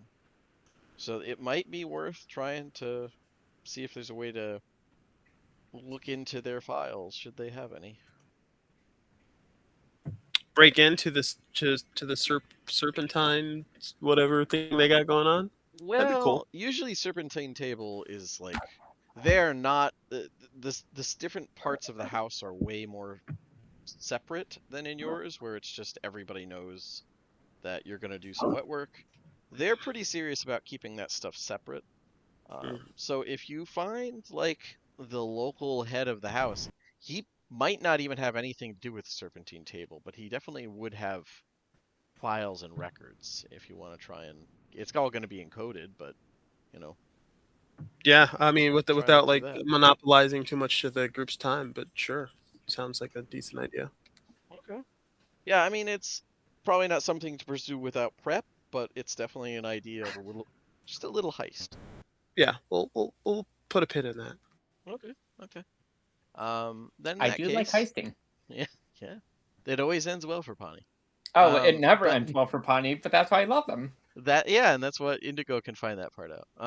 But Leho, while the others are doing various things, your goal, I believe, was to go talk with a leader of a city-state, Lord Varen Lassite. Indeed. Probably. So- I actually don't know if that's the right guy's name. I'm just trusting you, but I mean, I'm looking at my notes, so assuming Yeah. I didn't like comically fuck up, that's probably the answer. But yeah, if you're looking for Lassite, you know he's managing Molo's distillery. That's where most of yeah, I'm the gonna summon my Koryuga- magical horse and ride on over. Yeah, it's where most of the city's basically magic rum that comes out of Stormreach is made, and flat out one of the largest businesses in the city. It's one of the few things that they export that isn't like stolen from giant ruins. There's they actually produce something and ship it out. So, I mean, of course it's rum, but regardless, it's especially on horseback. It's not a long trip to the distillery in the market district here. The building itself is huge as you ride up to it, rivaling even the largest distilleries back in Corvair. It's not anywhere near as impressive as wineries, but to be fair, those are just on a different scale. Yeah, I mean, it goes without saying. For what this is huge. What quality is the building in? Is it like broken up, or is it like in This very is- pristine? This is clean, well maintained. There's a faint Willy Wonka vibe to the whole place, I will say, as far Gotcha. as big towering industrial element. A place of Orange whimsy. midgets with green hair. No, none of that, but definitely a place of whimsy as much as you get it in Stormreach. And part of the property, as you ride up, is a large fenced-in area where they grow at least some of the Coriva berries that make the famous gin. Huge rows of bushes grow amid the roughly cleared rubble that they set up for kind of a grove, and you see laborers picking the berries and filling carts as they go about their day. They are not singing. They're not The singing.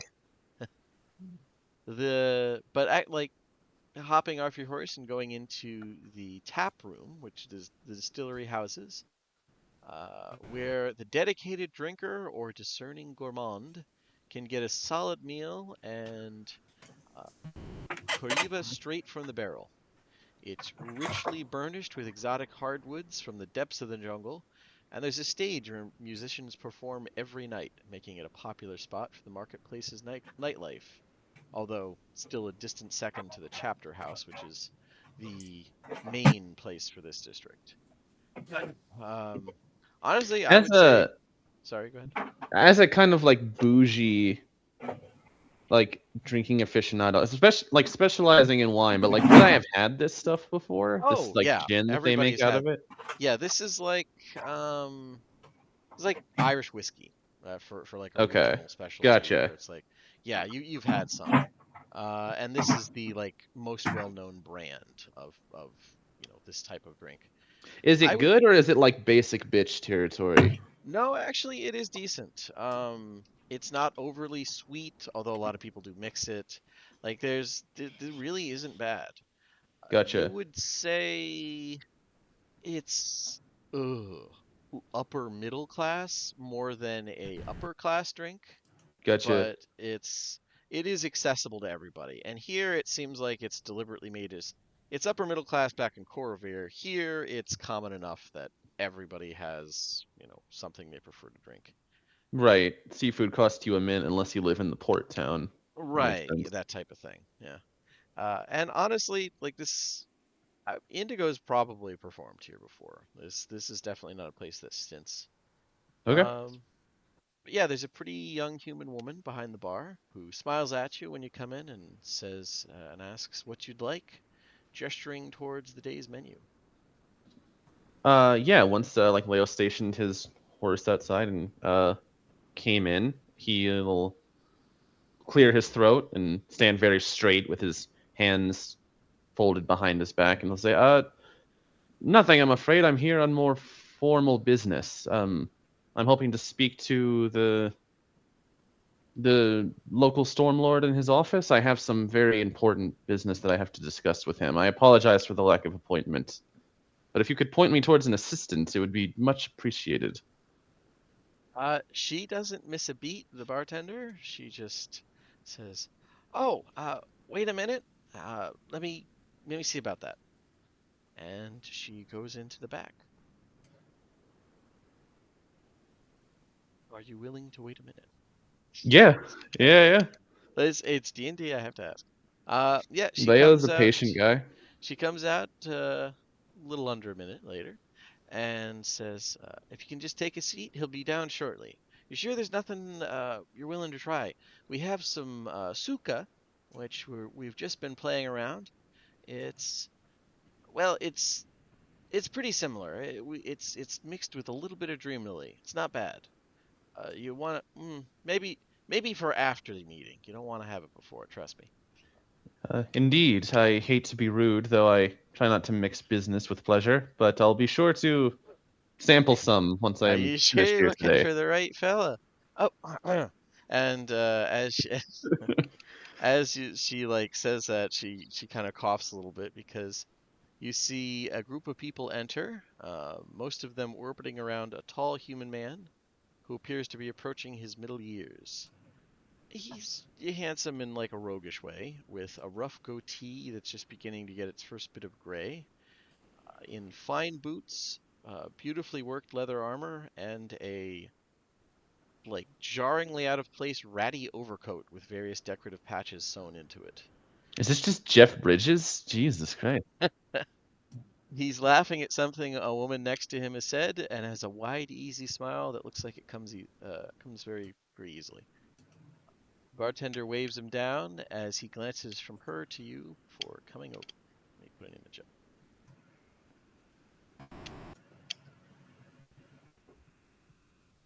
up. Yeah, I'll give a. That wasn't directed at you. It was the thing here. Okay. Stormlords. Stormlord Varen Lesite.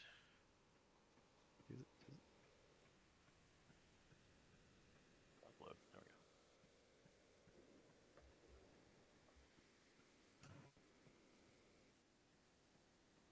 we go. Hello.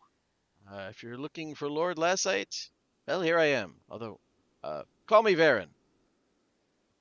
Yeah, Leia will give him a semi-formal bow, like not going all the way down because of who he's talking to, but he can't bring himself to not do it at all. Yeah, he is like a head of state. Yeah, it was Yeah, pretty ingrained manners. I get you. right.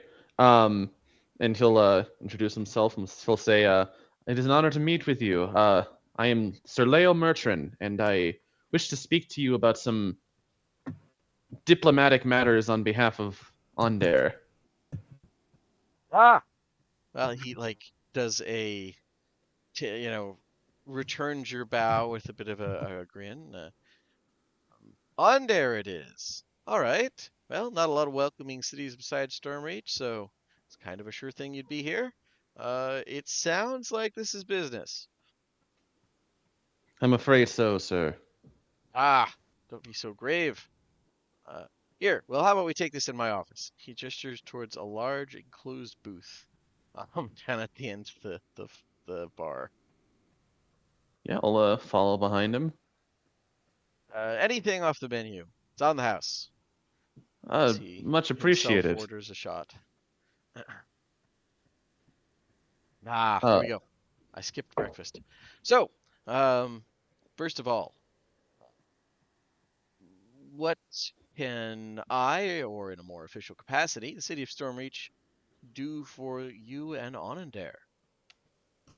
Well, I wish to propose a mutually beneficial relationship of sorts. I noticed that, unfortunately, there is no representative building. We do not have an embassy in your fine city as of late. You And never have. I mean, it would be a welcome thing, but as far as I know, Queen Aurelia hasn't assigned an ambassador or shown much interest. Indeed, but I wish to correct this on her behalf while I am here. I am a knight serving under the Queen and her table, and find it frankly unacceptable to not have such relations formed with a place such as this. Yeah, all right. Of course, you're free to buy a property anywhere you'd like to build such a thing.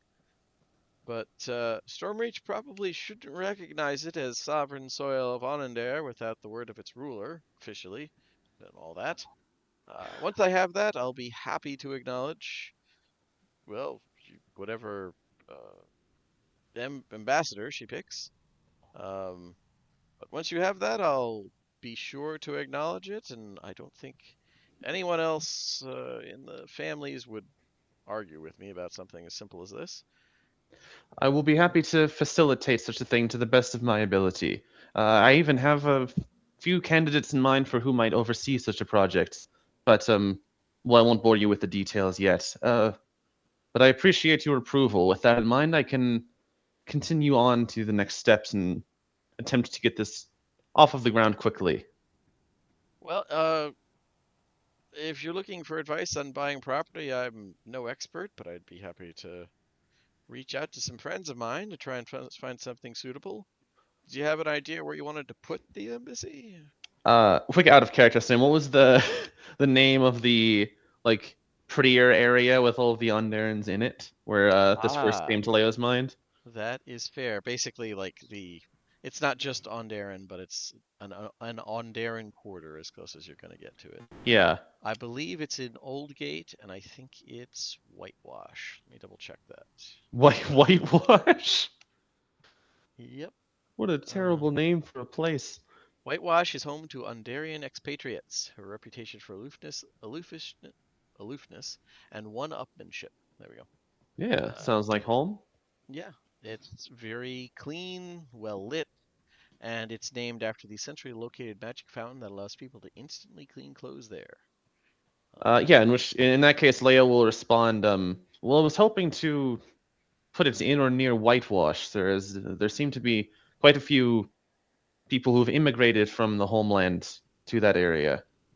Makes sense. Makes sense. As I said, I'm no expert, but I'll ask around and see if I can get someone affiliated with some property ownership in that particular ward. Mr. Leo? Hmm. As I said, you're free to purchase it, do what you like with it. It just won't be sovereign soil until I get some sort of officially sealed letter from the Queen, of course. I understand completely, and your professionalism is much appreciated. Is it? I That's good to hear. As I, he like waves down another shot and has to yeah. throw it over. You sure you don't want anything? He would probably, if they, I don't know if they serve food. He said he was having breakfast. They would He's probably having have like. shots for breakfast, but yeah, they do Ah, serve food gotcha. Okay. Yeah, he might have like some at like 1. like bread or something with a glass of wine, just for like over the course of the conversation, just to not look Something to alienating. nibble. Like he Yeah, wants rapport, right? And Yeah, yeah. part of rapport is that you have to kind of partake. Okay. Yeah, they bring some decent I mean it's not in what you'd prefer. It's like black bread, but it's not bad. It's freshly made and a little bit of charcuterie with it. Okay. So yeah, you can put some cheeses and meats on it and such. But yes, that's fine with me. As far as costs and such, of course the city won't cover it, but if you find a place I have and handle all the details yourself, I'll have no issue stamping it however officially you want it stamped. Good to hear, sir. I wish not to waste your valuable time, but there is one other matter I wish to speak with you about. Go right ahead. Well, I am contracted with the MKA on behalf of the Prince Oh, Orgev. yes. The sorry. It's Yeah, Mishann Kaparian Association or something. yeah. No, Right? it's no, it wasn't that. It was a whole thing. Yes, the new settlement of the Northwestern Islands. I was wondering when you make your way here. You're with them. Not a lot of uh, not a lot of options, I suppose. Well, in the same way that I am attempting to facilitate positive relations between your city and my homeland, I am doing the same with the prince and his attempts to give the Sirens a new place to reside. Really? That's But in any a case, big move for the Queen, isn't it? After all the refugee things. Well, good luck in that. What what does the speaking for two sovereigns? What does the prince want? he wishes to find approval from your city and the various stormlords therein, in order to recognize his city and new what's the word? In order to recognize his new, I'll say residence, Domain. domain, sure, his new domain as official and worthy of trade and recognition. Does he now? So of course I am in positive hopes that I will be able to get your approval and hopefully form some new trade and a mutually beneficial relationship between his area and the city.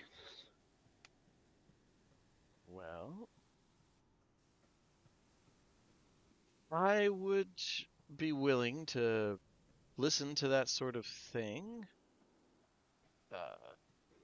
Not to be crass, but what does the prince say? I understand it's a fairly new settlement. Is the prince offering anything here, or is it just pro forma?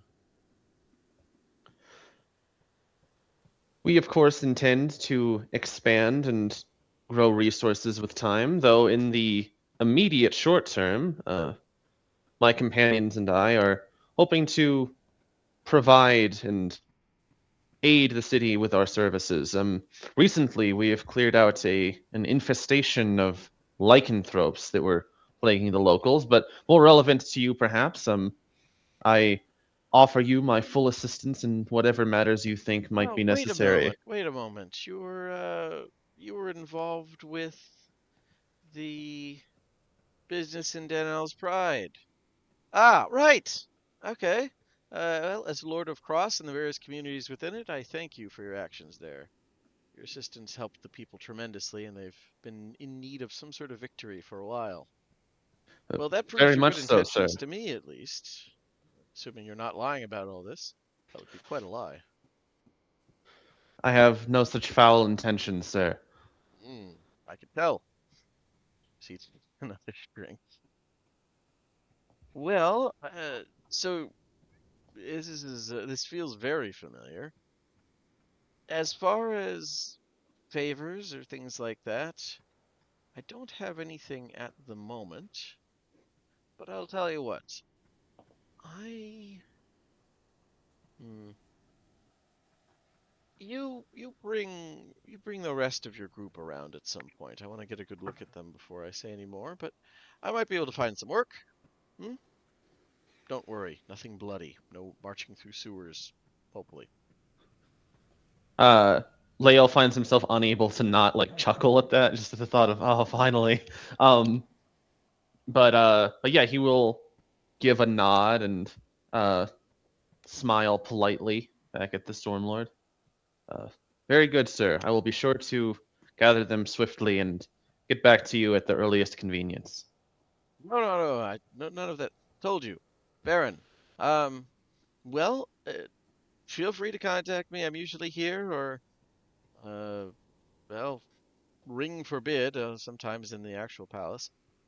But it's you hear like a faint chime, and he winces and holds up a polished glass orb attached to a chain at his belt.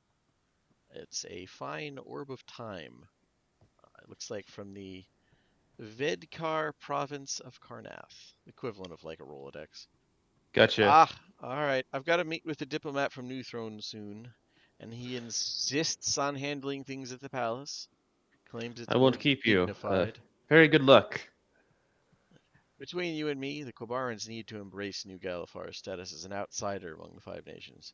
You don't see the ambassador from Breland insisting I only meet with her in dignified places. Ah, well. Feel free to come and chat again, or just get a drink when the urge takes you. He raises his mostly empty glass and says solemnly, "Tomorrow and sire," before finishing it and leaving the booth. Yeah, Leo would hold up his glass in solidarity and agree to take him up on that at some point in the future, and then make his way out. He would try a sample of that drink that the person behind the bar asked him to, because he Okay. said that he would. Okay. As you make your order, you hear the nervous voice of Varric's overworked assistant trying to get him to hurry as he leaves. You get the feeling that there's like a lot of bean counters that he just kind of waves things on. Sure. But let's see here. Sooka, which is basically gin with Dream Lily added, is What is Dream really like a narcotic? Like how bad is this going to be? Because It's a Full-on sensitive heroin. to that stuff. Go ahead, Dan. Dan probably has this pretty well. It's a Sarlonan export that makes you feel good, gives you good dreams. We think. Oh, is this the heroin bullshit? No, Full-on morphine is a better example. Yeah. Okay. But it's morphine that directly ties you to Delcor, so that the Quorhai can spy on you or something. Not that Corvarans know that. Right. it's gin with a little bit of morphine for that added kick. But it's a pretty new drink, so it's still pretty expensive. Poppies. Eight, Poppies. 8 copper pieces for a drink of it, or a full bottle for 4 silver pieces. Okay. Also, during that entire previous conversation, I was just imagining the equivalent of like the Monty Python Australian sketch, where like every 15 seconds you hear a new bottle of beer being opened. A little bit of that. I mean, it's not that busy here yet, but yeah. I mean, we were in the office. Yeah, aka it's just a table at the end of the bar. Like his office is a closed booth. Like, but yeah, there's no like save that you need to make. It's just makes you feel good. It's a Sure. decent drink. But yeah, let's see here. With that in mind, do you guys want to meet up back at the ship, or we'll say it's like 2 o'clock, roughly, something like that. 2 o'clock. Gotta rendezvous and tell him about my important business ventures. Okay. Fair enough. We'll just put everybody back down here, and party token is in play. But yeah, you guys meet back up at the docks. For once, there doesn't seem to be anyone immediately following you that you can tell, or at least there isn't that feeling that Indigo and a couple of others, I forget who else, but a lot of you could tell. It felt like someone was stalking you. It was just impossible to pin down who, because every time you'd look around, it was really hard to tell. But Yeah, it I'm seems used to to be that. gone. I'm used to that. On the way back, I would like to buy a bag of candies Okay, they have that here. and a woodcarver's kit. Okay, they also have that. Standard prices for woodcarver's kit, candies. It's mostly going to be foreign stuff if you want decent candy, or you could get their local specialty. They're very proud of it. Basically, pickled green apples in like syrup. It's not bad. It's just a sweet. It's just odd. For the record, Joe does have woodworking tools. This is for her personal use. Pick is going to be teaching her how to. Okay, fair enough. Since now Purser gets a few relieved nights of her staring at someone else as she carves, because her dreams inspire her to make things. So she just crouches over her and carves while she watches her dreams. Yeah, Yell and I That had grinding noise has like this like wood shavings all over. I love it. It's shared dream custody. Okay. Yeah, Yell and I had a long thing on Discord where Pick and Poniard talked. Leo, you should buy the morphine drink. I'm sure Pick will love the dreams you have with that. Maybe. No, drugs are bad. Drugs are bad. Okay. But I'm built different, sir. You see what I did there? Okay. I did. You see, it's a joke because it's the name of the party. But I get it. See, thank you. Someone got it. All right. But you guys meet back up, and you still have some days ahead of you. Interesting leads to follow or not follow. What would you like to do? When I do get back to the ship and I see Pick, I do hand over the bag of candies. Okay. I don't know. It's an excited thank you, and begins to stuff her face. And I also got wood carving tools like you have so that I can start learning under you. Ooh, she pulls out all the things she carved the night before, and I can send you some odd pictures of them. But she'll be like, these are good simple starters. We can learn to make them. But these are the examples you can look at until we try. I'm looking forward to it. Half the things you carve while watching Poniard's dreams are gonna fucking be abominations. Like,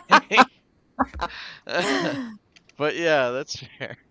Abominations in simple shapes, because she truly would start out with simple shapes. There you go. Yeah, yeah, yeah.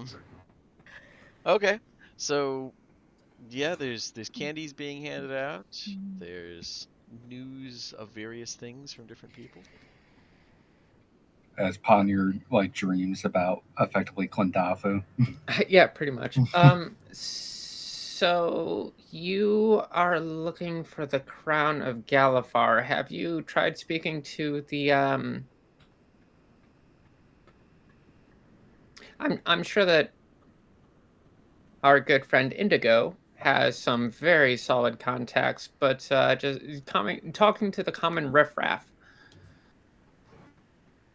This is after we've all like rendezvoused Yeah, back yeah, on the yeah. ship. Yeah, I Okay. think so. Yeah. Yeah, Leia Just go- would chime in and say, I honestly don't think we should prioritize that very much. It seems very far fetched and frankly ridiculous to think that it would be here of all places, let alone that we would find it if it were. There are bigger and more immediate problems at hand. I think that could be put at the bottom of our docket.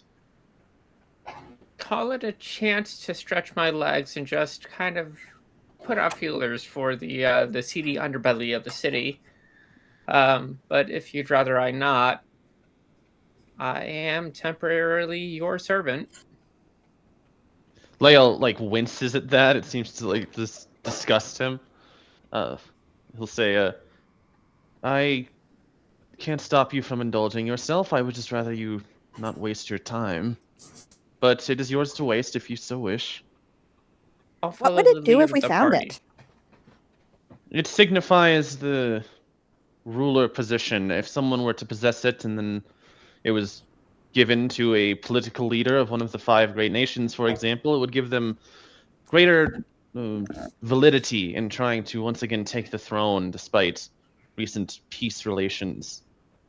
Are there That many sounds like thrones? the worst idea that I've heard in maybe the last 20 years. Be quiet. There are, in I fact, am Prince many Olga's top rulers guy. of. He will get his crown.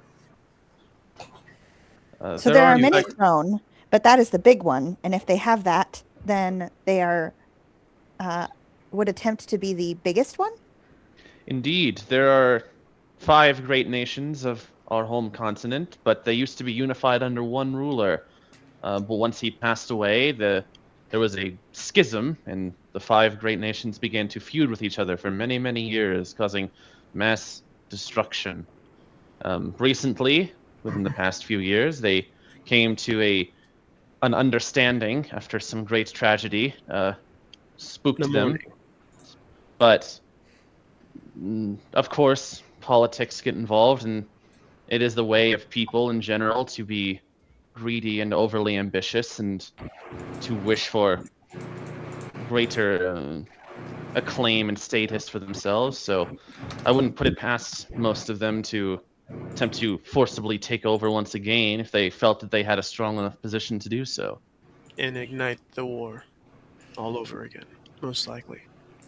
Yes, I'm afraid so. I always felt that the last war was a Not the bit last. overly optimistic as a title. So if we find it, we should get rid of it. Destroy it. Can it be I'm destroyed? hoping that we never find it, in all honesty. It feels We're never blasphemous to say going that, to given it find was it. my mission, but nothing good could come from the damn thing. It's buried somewhere in the Mornland. We're never finding it. Here. I heard I mean, if there is some rumor that it is rumors. here, and it could be that dangerous, then it would probably be better that we found it. If we do, we can never tell anyone we have, or we will have people from all over the land coming for us. Indeed. Even if we handed it over to the prince as our contract demands, it would likely just make him a bigger target, and the larger nations with more resources would attempt to wipe him out and take it for themselves. It Yes, accomplishes nothing. And if not, Indigo is gonna have to kill a lot of his cousins because he's got the biggest contract on Earth if they find out. Quite. So none of you want to be the ruler of Corvair. That crown doesn't make one the ruler of Corvair. It means only to incite another war that will claim countless more lives. 'Twas a joke, my lord Indigo. 'Twas a joke. Leo's eyes kind of bulged out in offense when you said it. Like he's... if Fortune grants that Indigo you'll hadn't never have to interjected worry with his about thing, he this. was gonna snap at you a little bit. What were you saying, Dan? Sorry. Fortune grants that we'll never have to worry about this. What are the odds? It would be crazy. So Pink just Here. kind of looks at Poniard, and in just Poniard's mind, we should find it. I give Pick a glance and just give it like a secret little smirk and small shrug. Well, if I'm not going to be looking for the crown in the streets, is there anything else? Street rats, and not the filthy kind, tend to be a little bit more open with each other. Downtrodden, sticking it to the man, and all that. Well, what was the term, Podyard? Which term? For the gang? What, the bilge rats? No, you said something else. It was something rats. Oh, street rats. Oh, okay. I don't buy that. But yeah, go ahead. Sorry, I just said. Ha. I'm just saying they should rebrand because the last rats just got purged off the face of the earth. I love that one other person got that. That's the best part of these jokes. Okay, sorry. Go ahead. I'm sorry. Only they'd look closer. Well, I will leave the street rats, as you refer to them, to you. It seems to be more your expertise than mine. Yeah, a little bit. Do with that as you will. In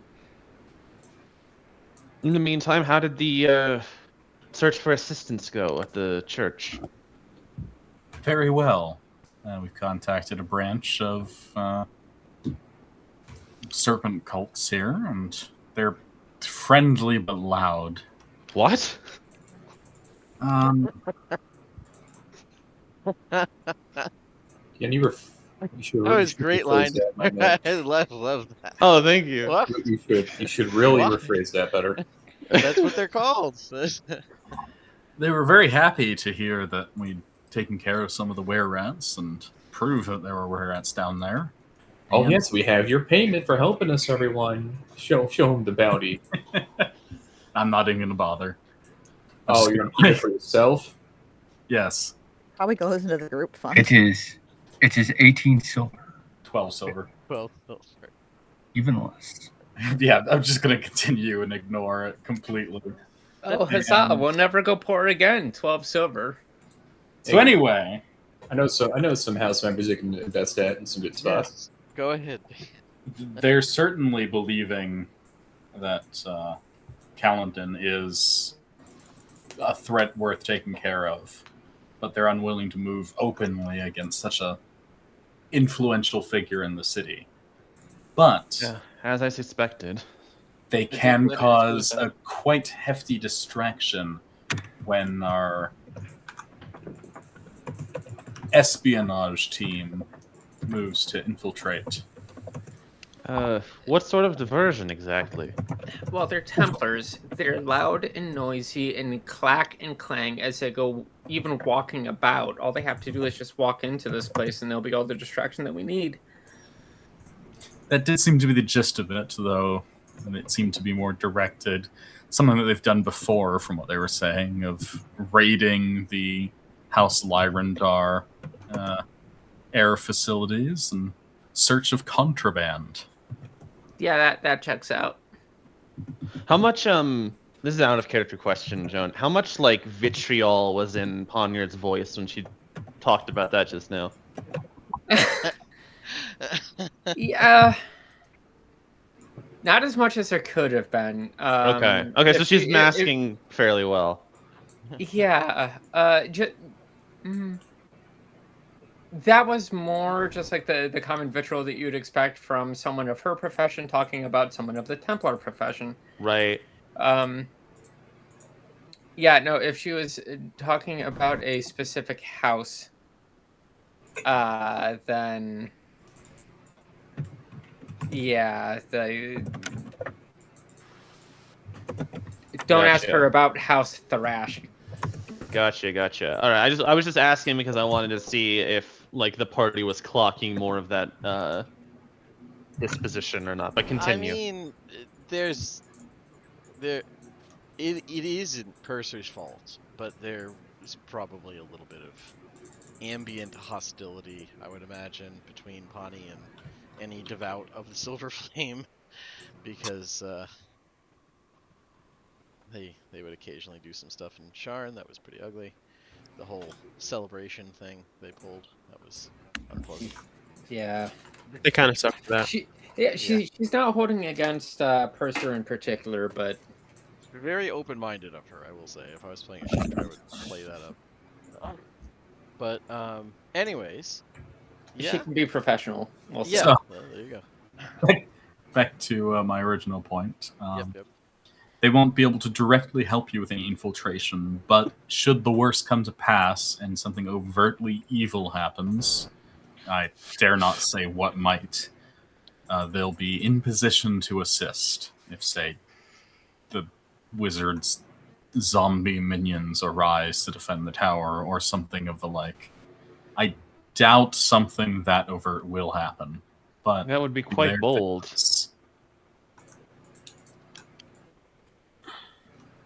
They could cause a blizzard storm. That would be insane.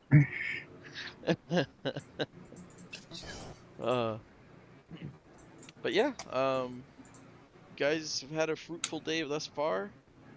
I would say your party has earned a night to fucking relax if you wanted to just take the rest of the day off. But I do have it's up one to you. more piece of business to attend to at Indigo's constant haranguing, never shutting up about it. I was gonna say, if we were for free, hey, we got an open invitation. Squeaky wheel. Okay. Yeah. Then as standard pricing to acquire the thing, standard time cost to add the spell, and let me look up scrying, see what it gets you here. Remember it being a bit expensive. It is. Yeah, Well, it's a 5th level spell, so it's not cheap. I didn't even mean like buying them and also the materials. well, it's a We one. already have Luckily, them. luckily it doesn't get used up. So they bought the material and now they have it forever. Like the focus is worth 1,000 gold, but like they can use it for multiple scryings. So. It's very but- kind you did not take that off about it.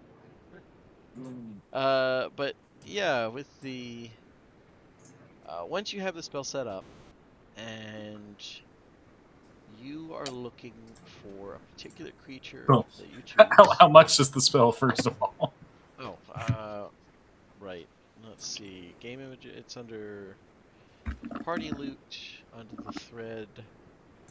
Come on, do the thing. Party loot, threads. Show all threads. Thought I had it here. Oh, costs. Item costs. Here we go. Spell scrolls. For a 5th level spell scroll, 250 gold. Oh, geez. Okay, yeah, that's fine. Do we have a lot of money?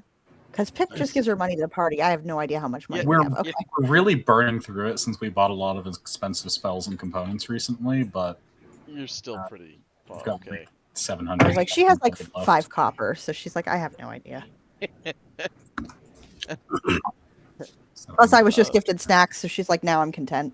Like, yeah, my needs, what my needs more are could met. one want? Yeah, that's like the do you know if you just give people this piece of plastic, they will give you sausages. It's fucking awesome.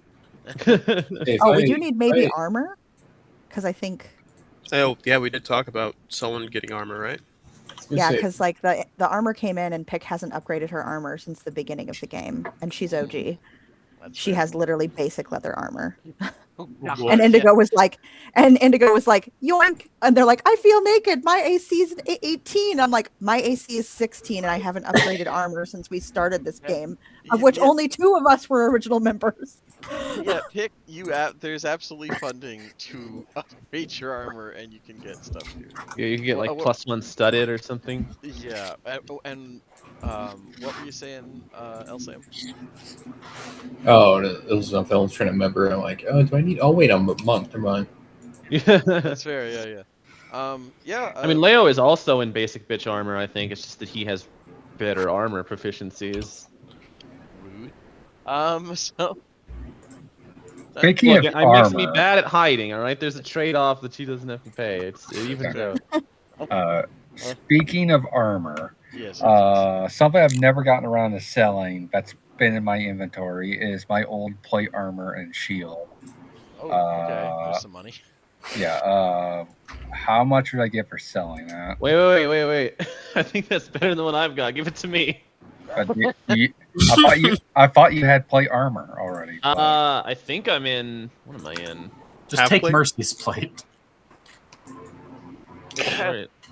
That's kind of embedded in her body. I was gonna say, are you just gonna wear her? God. Oh yeah, I forgot the Warforged. Yeah. No, I'm wearing chainmail. Okay. Oh, good Wow. God. Okay, yeah. Yeah. Take the plate armor. I thought you had plate armor. Jesus. No, I'm Okay. wearing chain because that's what they Sam. start with. I built him like with the default shit. Okay. DM, please don't be a jerk and say that. Oh, I have to. I'm okay. Then I'm not going to finish the thought. Well, then Haha. I would definitely have to. And I'll just like, oh, max cost for everything. Finish the thought. Maybe the Knoll becomes an artificer and we can make it some wolf plate. Anyway. What? How do I add the armor? Or what do I do for that? So you can go in Roll20. Uh-huh. You want to go to the Compendiums tab where you select your character, or not Compendiums, the next one over, the Compendium. It's next to Actors, and search plate. And then you can just drag it right onto your sheet. Since neither I nor Pick know the cost, and she can wear medium or light armor, would Purser go, one of them go armor shopping with her to be like, Yeah, maybe we can not do that. the same stuff? Oh, Poniard would fucking love to go armor shopping with you. Up shopping it is. I'm Who looking wants for to spell. dress- I'm who not a wants to good. dress up as Loof? Okay. Since I don't wear armor, I don't really know good armor from bad armor.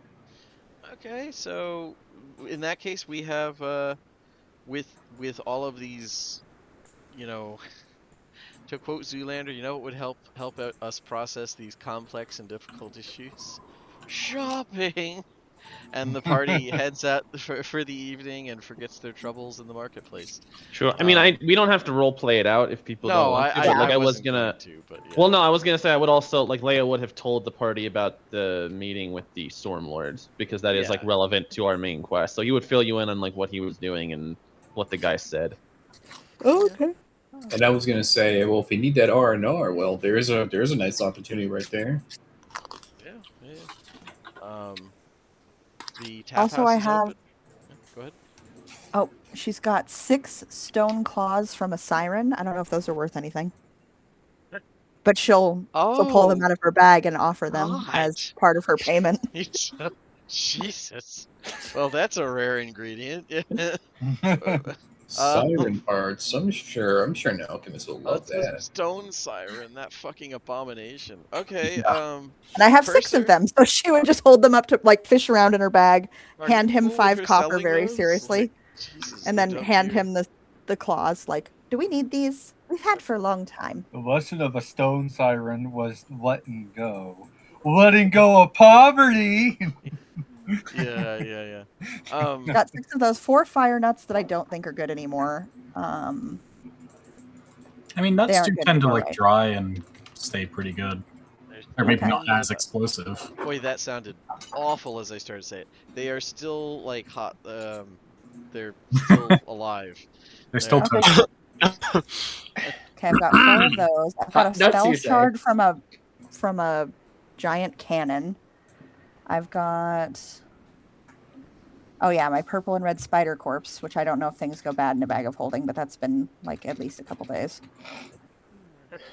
We asked this before. I think the conclusion was that you can get really expensive bags of holding that will like full stasis things, but that most of them will like age while they're in there. It's like a normal bag of holding. If you put an apple in it, it'll be rotten in a couple days or whatever. But there's no air in there, as far as I know. So what can decompose it? There's lots of anaerobic bacteria, but yeah. I'll probably take that pie spider corpse out of there and hang it up to air dry that. Solid. Solid. look of fucking horror. You just like dump everything out onto the floor of the ship and start like. Yeah, they're probably talking about stuff, and she's just shaking her bag of holding out upside down on like a kid just pouring out a box of toys, and she starts sorting things into what she's willing to sell and what she's not. Grizzly trophies, Jesus. Yeah, I like to think that Joseph though isn't horrified by the spider corp of the fact that she forgot it, and like what wise pick. It's important to address that type of spider quickly. I know, it was very pretty. I forgot. We have been very busy, and we lost Mercy, and I did not think about it. But she liked the spider corpse. Had that, and you got a good stew going. I like to imagine I'm just talking to them about the shopping and all that, and I just hear the falling and stuff, and I go, oh, "What's that?" And I just go, "What in damnation is that?" Yeah, It's a spider, wise Balthazar. Yeah, it's like the size of a seagull. It was very mean. It was very mean. That type of spider usually is. But it was pretty. She kind of And tries to unlock the legs a little bit to make it look like its original colors, and she's like, Try and wiggle it unconventionally. that's the type of spider that's in the jungles of your home. "It was here. It was in the park." It was It would be- here. It would be relatively small for some of the ones you've seen in the trees. Like, yeah. This is little. Yeah. This is a juvenile specimen. Yeah, it is little. Right. It was in the We're park. just- It was very Right. mean. At this rate, we're not going to sell this to Ponyard. We're basically saying, hey, we live in Catacan. You want to join us? So I say, it's like, wise friends, you have lived in Mishann for a while. This is not unusual. Ponyard has never been to Mishann. She's Neither been to has- hell jungles before, but she's never been to that hell jungle. Yeah. To be fair, Pawnee, this is not the worst spider-shaped thing you've seen. It Oh, doesn't I've- have a human head. It's not made of hands. Like, Mm, Mordain's I've- forest had way better spiders. That is true. Yeah, actually, she would make some sort of pithy remark about, I've seen so much worse. This one doesn't have a human face or hands, and it doesn't live in the trees, not on the trees, in the trees, made of human flesh. No. I was going to say, we saw something like that in the sewers. I don't think that anything in the sewers matches Mordain's forest, but yeah, you do you. Well, Do you think insectoid mouths could use a signal whistle? No. How many people know what Mordain is? He's like an ugly fairy. He's a children's cautionary tale, isn't he, Dan? Like, Yeah, he's like the boogeyman, basically. yeah, like Eberron's got a lot of anyone- those, man. Anyone from Everyone's got a lot of terrifying stuff going on. Yeah. In Jotaso's readings, what does an 18 get him? For Mordain, Yes. he was a strange rebel who dabbled in bizarre magics. Like that, I feel like this would any more than that would imply an understanding of the dragon marked houses that Jotazo probably has not focused. I don't think he's focused on the megacorps. He's focused on nation building, hasn't he? I mean, he is probably getting to a point of starting to branch out of like the obvious like relationship between the nation states and the megacorps. It'd be the equivalent of like a Japanese like engineer in training in Germany would very quickly learn that like the relationship between Krupp and like the Imperial German family. But that's Yeah. So with that, yeah, he was a strange magician from one of the dragon marked houses who did awful things. Like that's the general knowledge, anyways. he clearly could not have been that important if his teachings were not more widespread in Kuavar. Yeah, big guy. Respectfully, I don't think you know what you're talking about. Of course I don't. I am still a student. You I know I can't what? I can't A, I can't I a can't point even to be Joe mad. so. I I can't even love be it. mad about that. That's I I'm very don't think very you know what you're self-aware of you. talking about. Of course I don't. I love and yeah, so while you guys are chatting and shopping, pick you can get any armor that you can afford, which Is realistically whatever Purser deems we can afford. How which much can I get if I sell the chainmail? I'll uh, split it with Jotazo, I guess, because he gave me his armor. Tree fitty. it's standard pricing by and large for non-magic items. For magic items, well, if you can see item costs under party loot, use that. I'll have to come up with a workaround for that shit, but yeah, I would say what's a is +1, is that rare? If I remember correctly? No, it's uncommon. I Uncommon? think I want to say +1 armor armor's is rare. rare. Yeah, that's what I was referencing. Okay. Yeah, I would say plus like what are you looking for Pix armor? Is it like just +1 leather? I imagine you're going for studded leather. Or are you going for medium armor for her?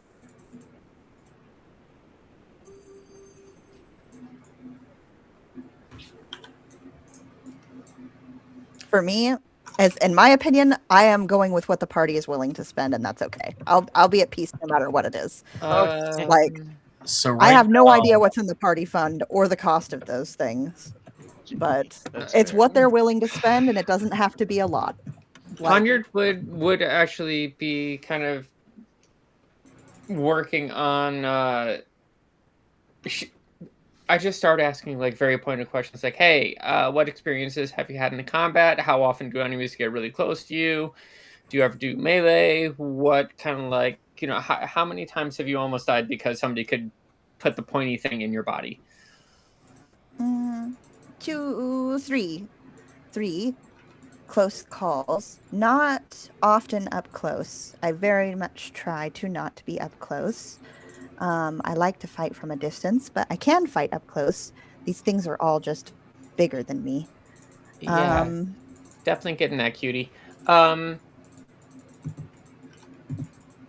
Do you try to sneak much or?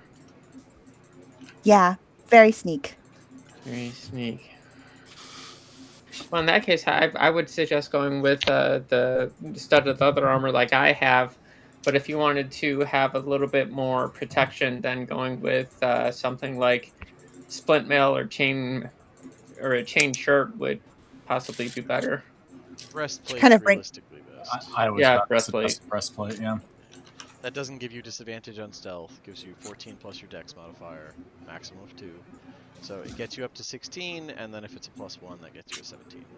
Well, she's already got 20 dex, I think, right? Yep. Yeah, so getting a +5 bonus. Her AC is already 16. Well, I was just looking at the thing. Armor class, it says breastplate, 14 plus dex modifier, max 2, it says. Right, so it'd be exactly the same as what she has now. Right, yeah. That's what I was saying. If we can't, also, if we can't get better and she's good and that's a good dex, I've never played a rogue in my life, so I don't know if that's a good dex for them. Studded is probably better now that I think about it, because that's Studded. You would want like +1 studded leather, yeah. Yeah. There Like regular studded leather as Yeah, is that's would 12 be plus dex 17, modifier. like already. Yeah, and then yeah. Yeah, you'd have an armor class of 18 with that. Yeah, I'd be willing to Ooh. splurge the party funds, especially because Pick never takes any on +1 studded leather if we can. If I sell some of our random junk, we can get up to 1,300 gold. She also has a spare. Where is it? I think she has a short bow that she doesn't use. Yeah, because she got the bow with a final end, so you could sell a short bow. I don't know if that's a lot. I would say for random junk, those the stone siren claws. If you're willing to spend a good bit of the night looking through the marketplace for a buyer, that is a rare enough type of monstrosity, well, technically aberration, you could get some coin for those. Now, the person you're selling them to refuses to ever take off like the masks that they like the not quite mask, but wrappings that they wear, and their voice sounds like deeply they're speaking through like a cheese grater. But yeah, Welcome, yeah. they're willing to buy for 100 gold apiece for those 6 stone siren claws. I mean, we've had them for a very long time, but I don't know if we want to sell them to someone sketchy. Nah, you should totally sell them to them, Pick. Most of the market is very sketchy. Markets are We're sketchy by their very we're in Pirate Central. Like, She will Former. just give. They're pretty big for her, so she will just give them to Purser and be like, "That is up to his deciding factor." We have 6 total, so Yeah. Sure. How much can we get for them? 100 gold apiece. Oh, sure. Easy. let me Okay. take my. Then 'cause I was- in that case, you are able to find someone selling. It's surprisingly affordable, but you have to deal with the seller, who is eccentric.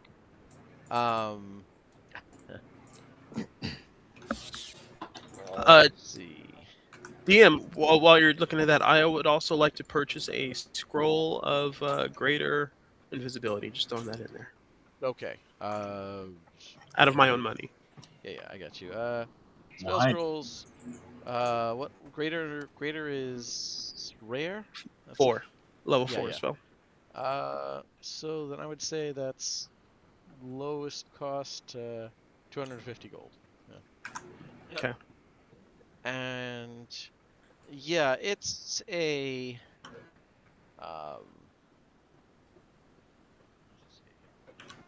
surprisingly like he doesn't. You get the feeling he doesn't normally sell things like this. He's it's normally like a spice seller. But there's a portly goblin whose family runs a couple booths, and somehow, like when it gets out that you're looking for good armor for sneaking, he does come across with he's willing to sell you a set of +1 studded leather for, let me make sure I'm not overcharging for rare. Yeah, for about 1,800 gold. He's willing to give Holy mother of God! he's willing to give it When 200% 200 coin discount if you listen to his pitch. He has the thing he wanted to ask. well, okay, so when Poniard sees that this guy is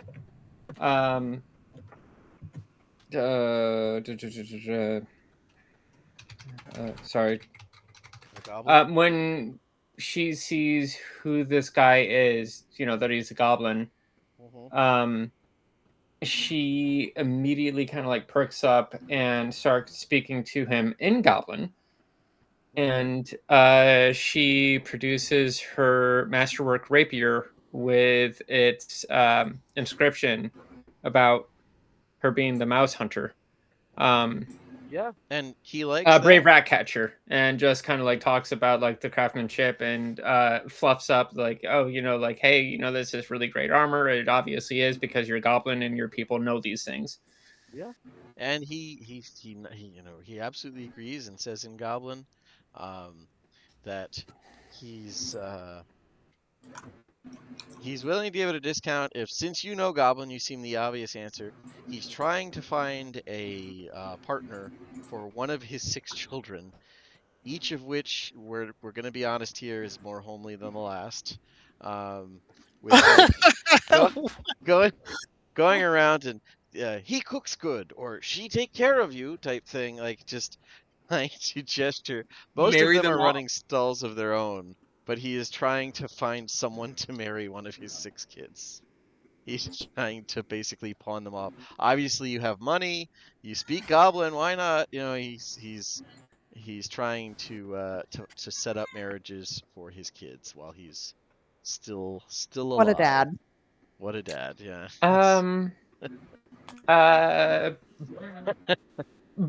Brave stall owner and wise one amongst lesser folks. What are your children's opinion of large cities such as Sharn and Goblin? Well, he would say probably that his great-grandmother originally came from Sharn when they first moved here by, well, clinging to the underside of one of the ships that came in. So they Sounds about right. He has only the vaguest idea of what the hell it is. This is a guy he runs like a squid plate stand. Like he sells plates of heavily spiced squid normally. It's just his family has moved out into like selling threadbare rugs and other things. It's several different stalls.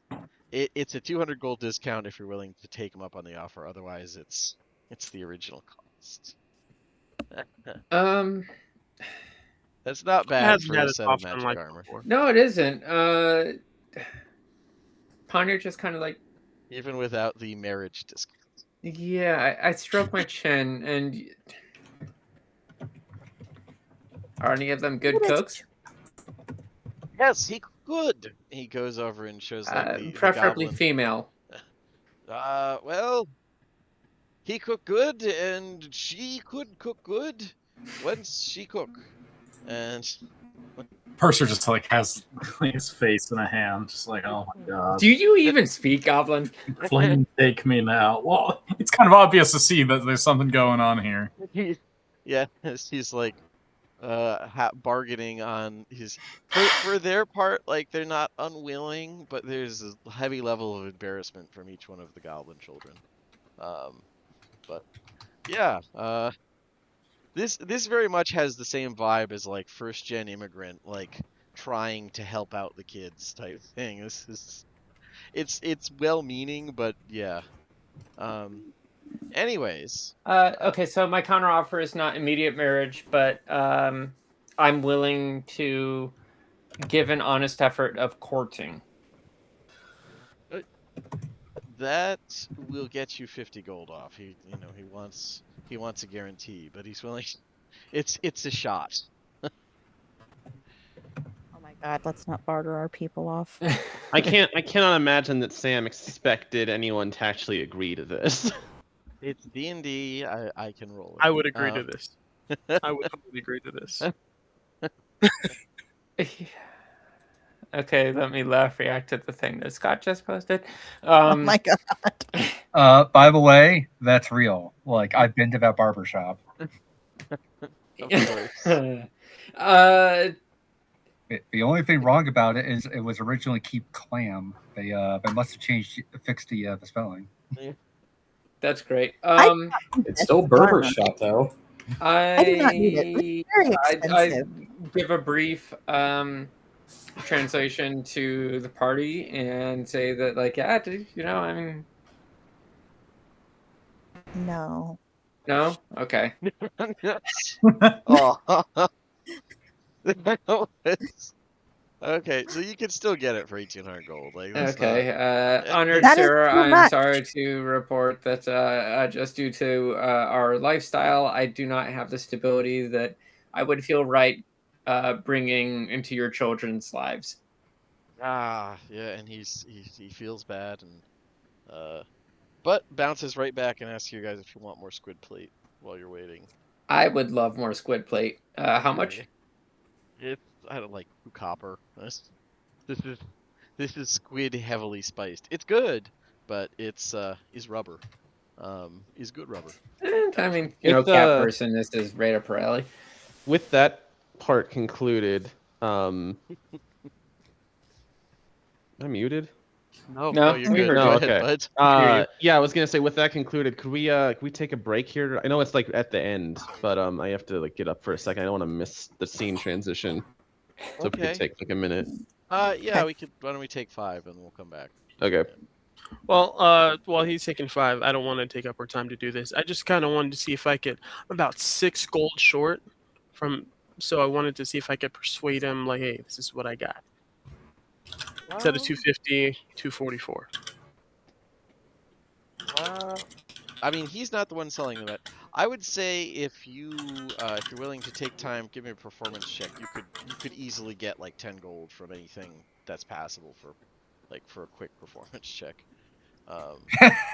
Rolled a natural one. Yeah. How does it feel, fucker? Hey, he helped your nat one. That's not nice. I mean, that's true. You know what? Actually, You're he busy did help me. goblin. You're busy marriage bargaining. You cannot help him right now. Oh, I was going to steal some. Oh wait, stuff well from him. I'm gonna use my 1 a day inspiration There's point so that I much haven't of the used at session the end. left. Yeah, that's fine. Do a reroll. Yeah, I would. Please, I would. please get another nut one. I really want one too. Nice. Oh, Yay! Okay, that's better. Christmas. Yeah, you're able to do a pretty good performance, even with the dirty looks you're getting from Fjarlin and Thorani performers. You're able to put on a good enough performance that, even without any actual backup, just your solo stuff with a little bit of illusionary, you're able to bring in. Let's just do the quick usual roll for performance. Reminds me of Damon. You're able to bring in 28 gold and 12 silver. 28 gold is pretty good. Yeah.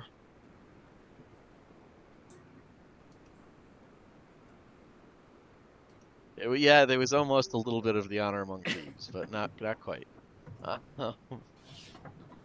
mean, you could spend that to be part of the show. Yeah. But yeah, that's enough for you to easily afford your spell scroll for, I assume, emergencies. I have a feeling it's gonna come in. Great. Yeah, it's gonna be for an emergency. There's a bad situation going on, and I need to kill a lot of people, and I don't have a lot of This is options. not a spoiler in any way. If you use greater invisibility and you're facing a dragon, I am not above being petty if you get upset that it can somehow perceive you. This is not in any way directed at you or anyone actually in this party, but I had a player who did not grasp the limits of this spell. No, I get it. They And have. was like, It's not it true was sight.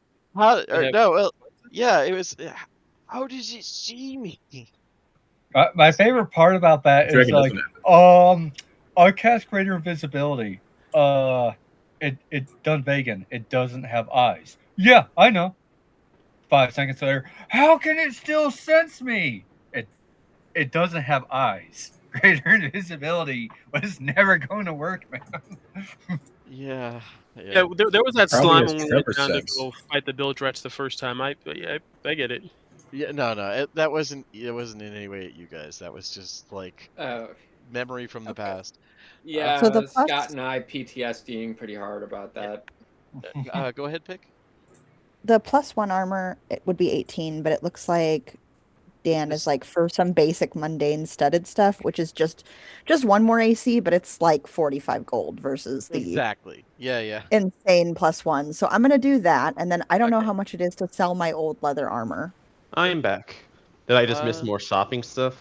Yep. A little bit. Okay. Leather armor is 10 gold, so it'd be 35 gold. They just give you a 10 gold discount, and now you have studded leather. Cool. Cool. Okay. Yeah. +1 then- studded leather armor, right? No, that was like her whole thing. Where she was like, no, that's too expensive. She just wants the normal studded. Oh. Which is still an improvement by. It's still one +1 armor. AC. Yeah, for her it goes up from 16. Now she's at 17. So with that, you guys have purchased some scrolls. Purser, I think, has purchased scrying. I think he already bought it. I don't remember. And he was getting ready to cast it. I figure we'll finish the night with that. Well, Yeah. I'll have to scribe it and sleep and then prepare it, and then I can do it in the morning. Okay, all right, fair enough. Okay, then yeah, I would say by the time you guys finish marriage negotiations and performing and all the various things in the marketplace, no one has jumped you. There haven't been any random assassination plots, and it is about 9:30, 10 o'clock at night, if you guys want to head back to the ship. The city's nightlife is just getting going, but it's understandable given the day that you guys have had. Okay, so I've learned my lesson from the last time. I'm not going to see if I spot anyone who's like very extravagantly rich because I don't want another fucking puzzle cube. But do I see any targets that kind of look like they're not paying as much attention as they should be? Plenty of drunk people. There we go. I'm gonna pick one that looks, like solidly middle class and rob them. Yep. Okay. All right. Fair enough. I forgot the klepto elements of Pawnee. You get a lesser quality puzzle cube. God, that fucking thing. I was pretty glad. I was pretty proud of how I got rid of the freaking thing. Yeah. Let's see. With a 20, roll on this table. Wait, are you making me open up old tables? You get 7 gold and 3 copper pieces. Solidly middle class, but you realize as you walk off with his coin purse, the reason it was easy and the reason he's this drunk is he probably spent most of it. But you did get everything. You know what? We'll say you get that, and you get a trinket as well. Ooh. It's not a horror trinket, so. Yay! Roll me a D100 while we're at it. Okay. I am 4.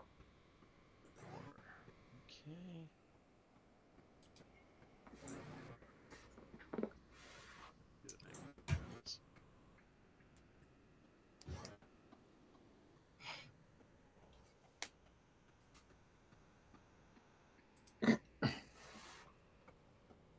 Sorry, just zoom out.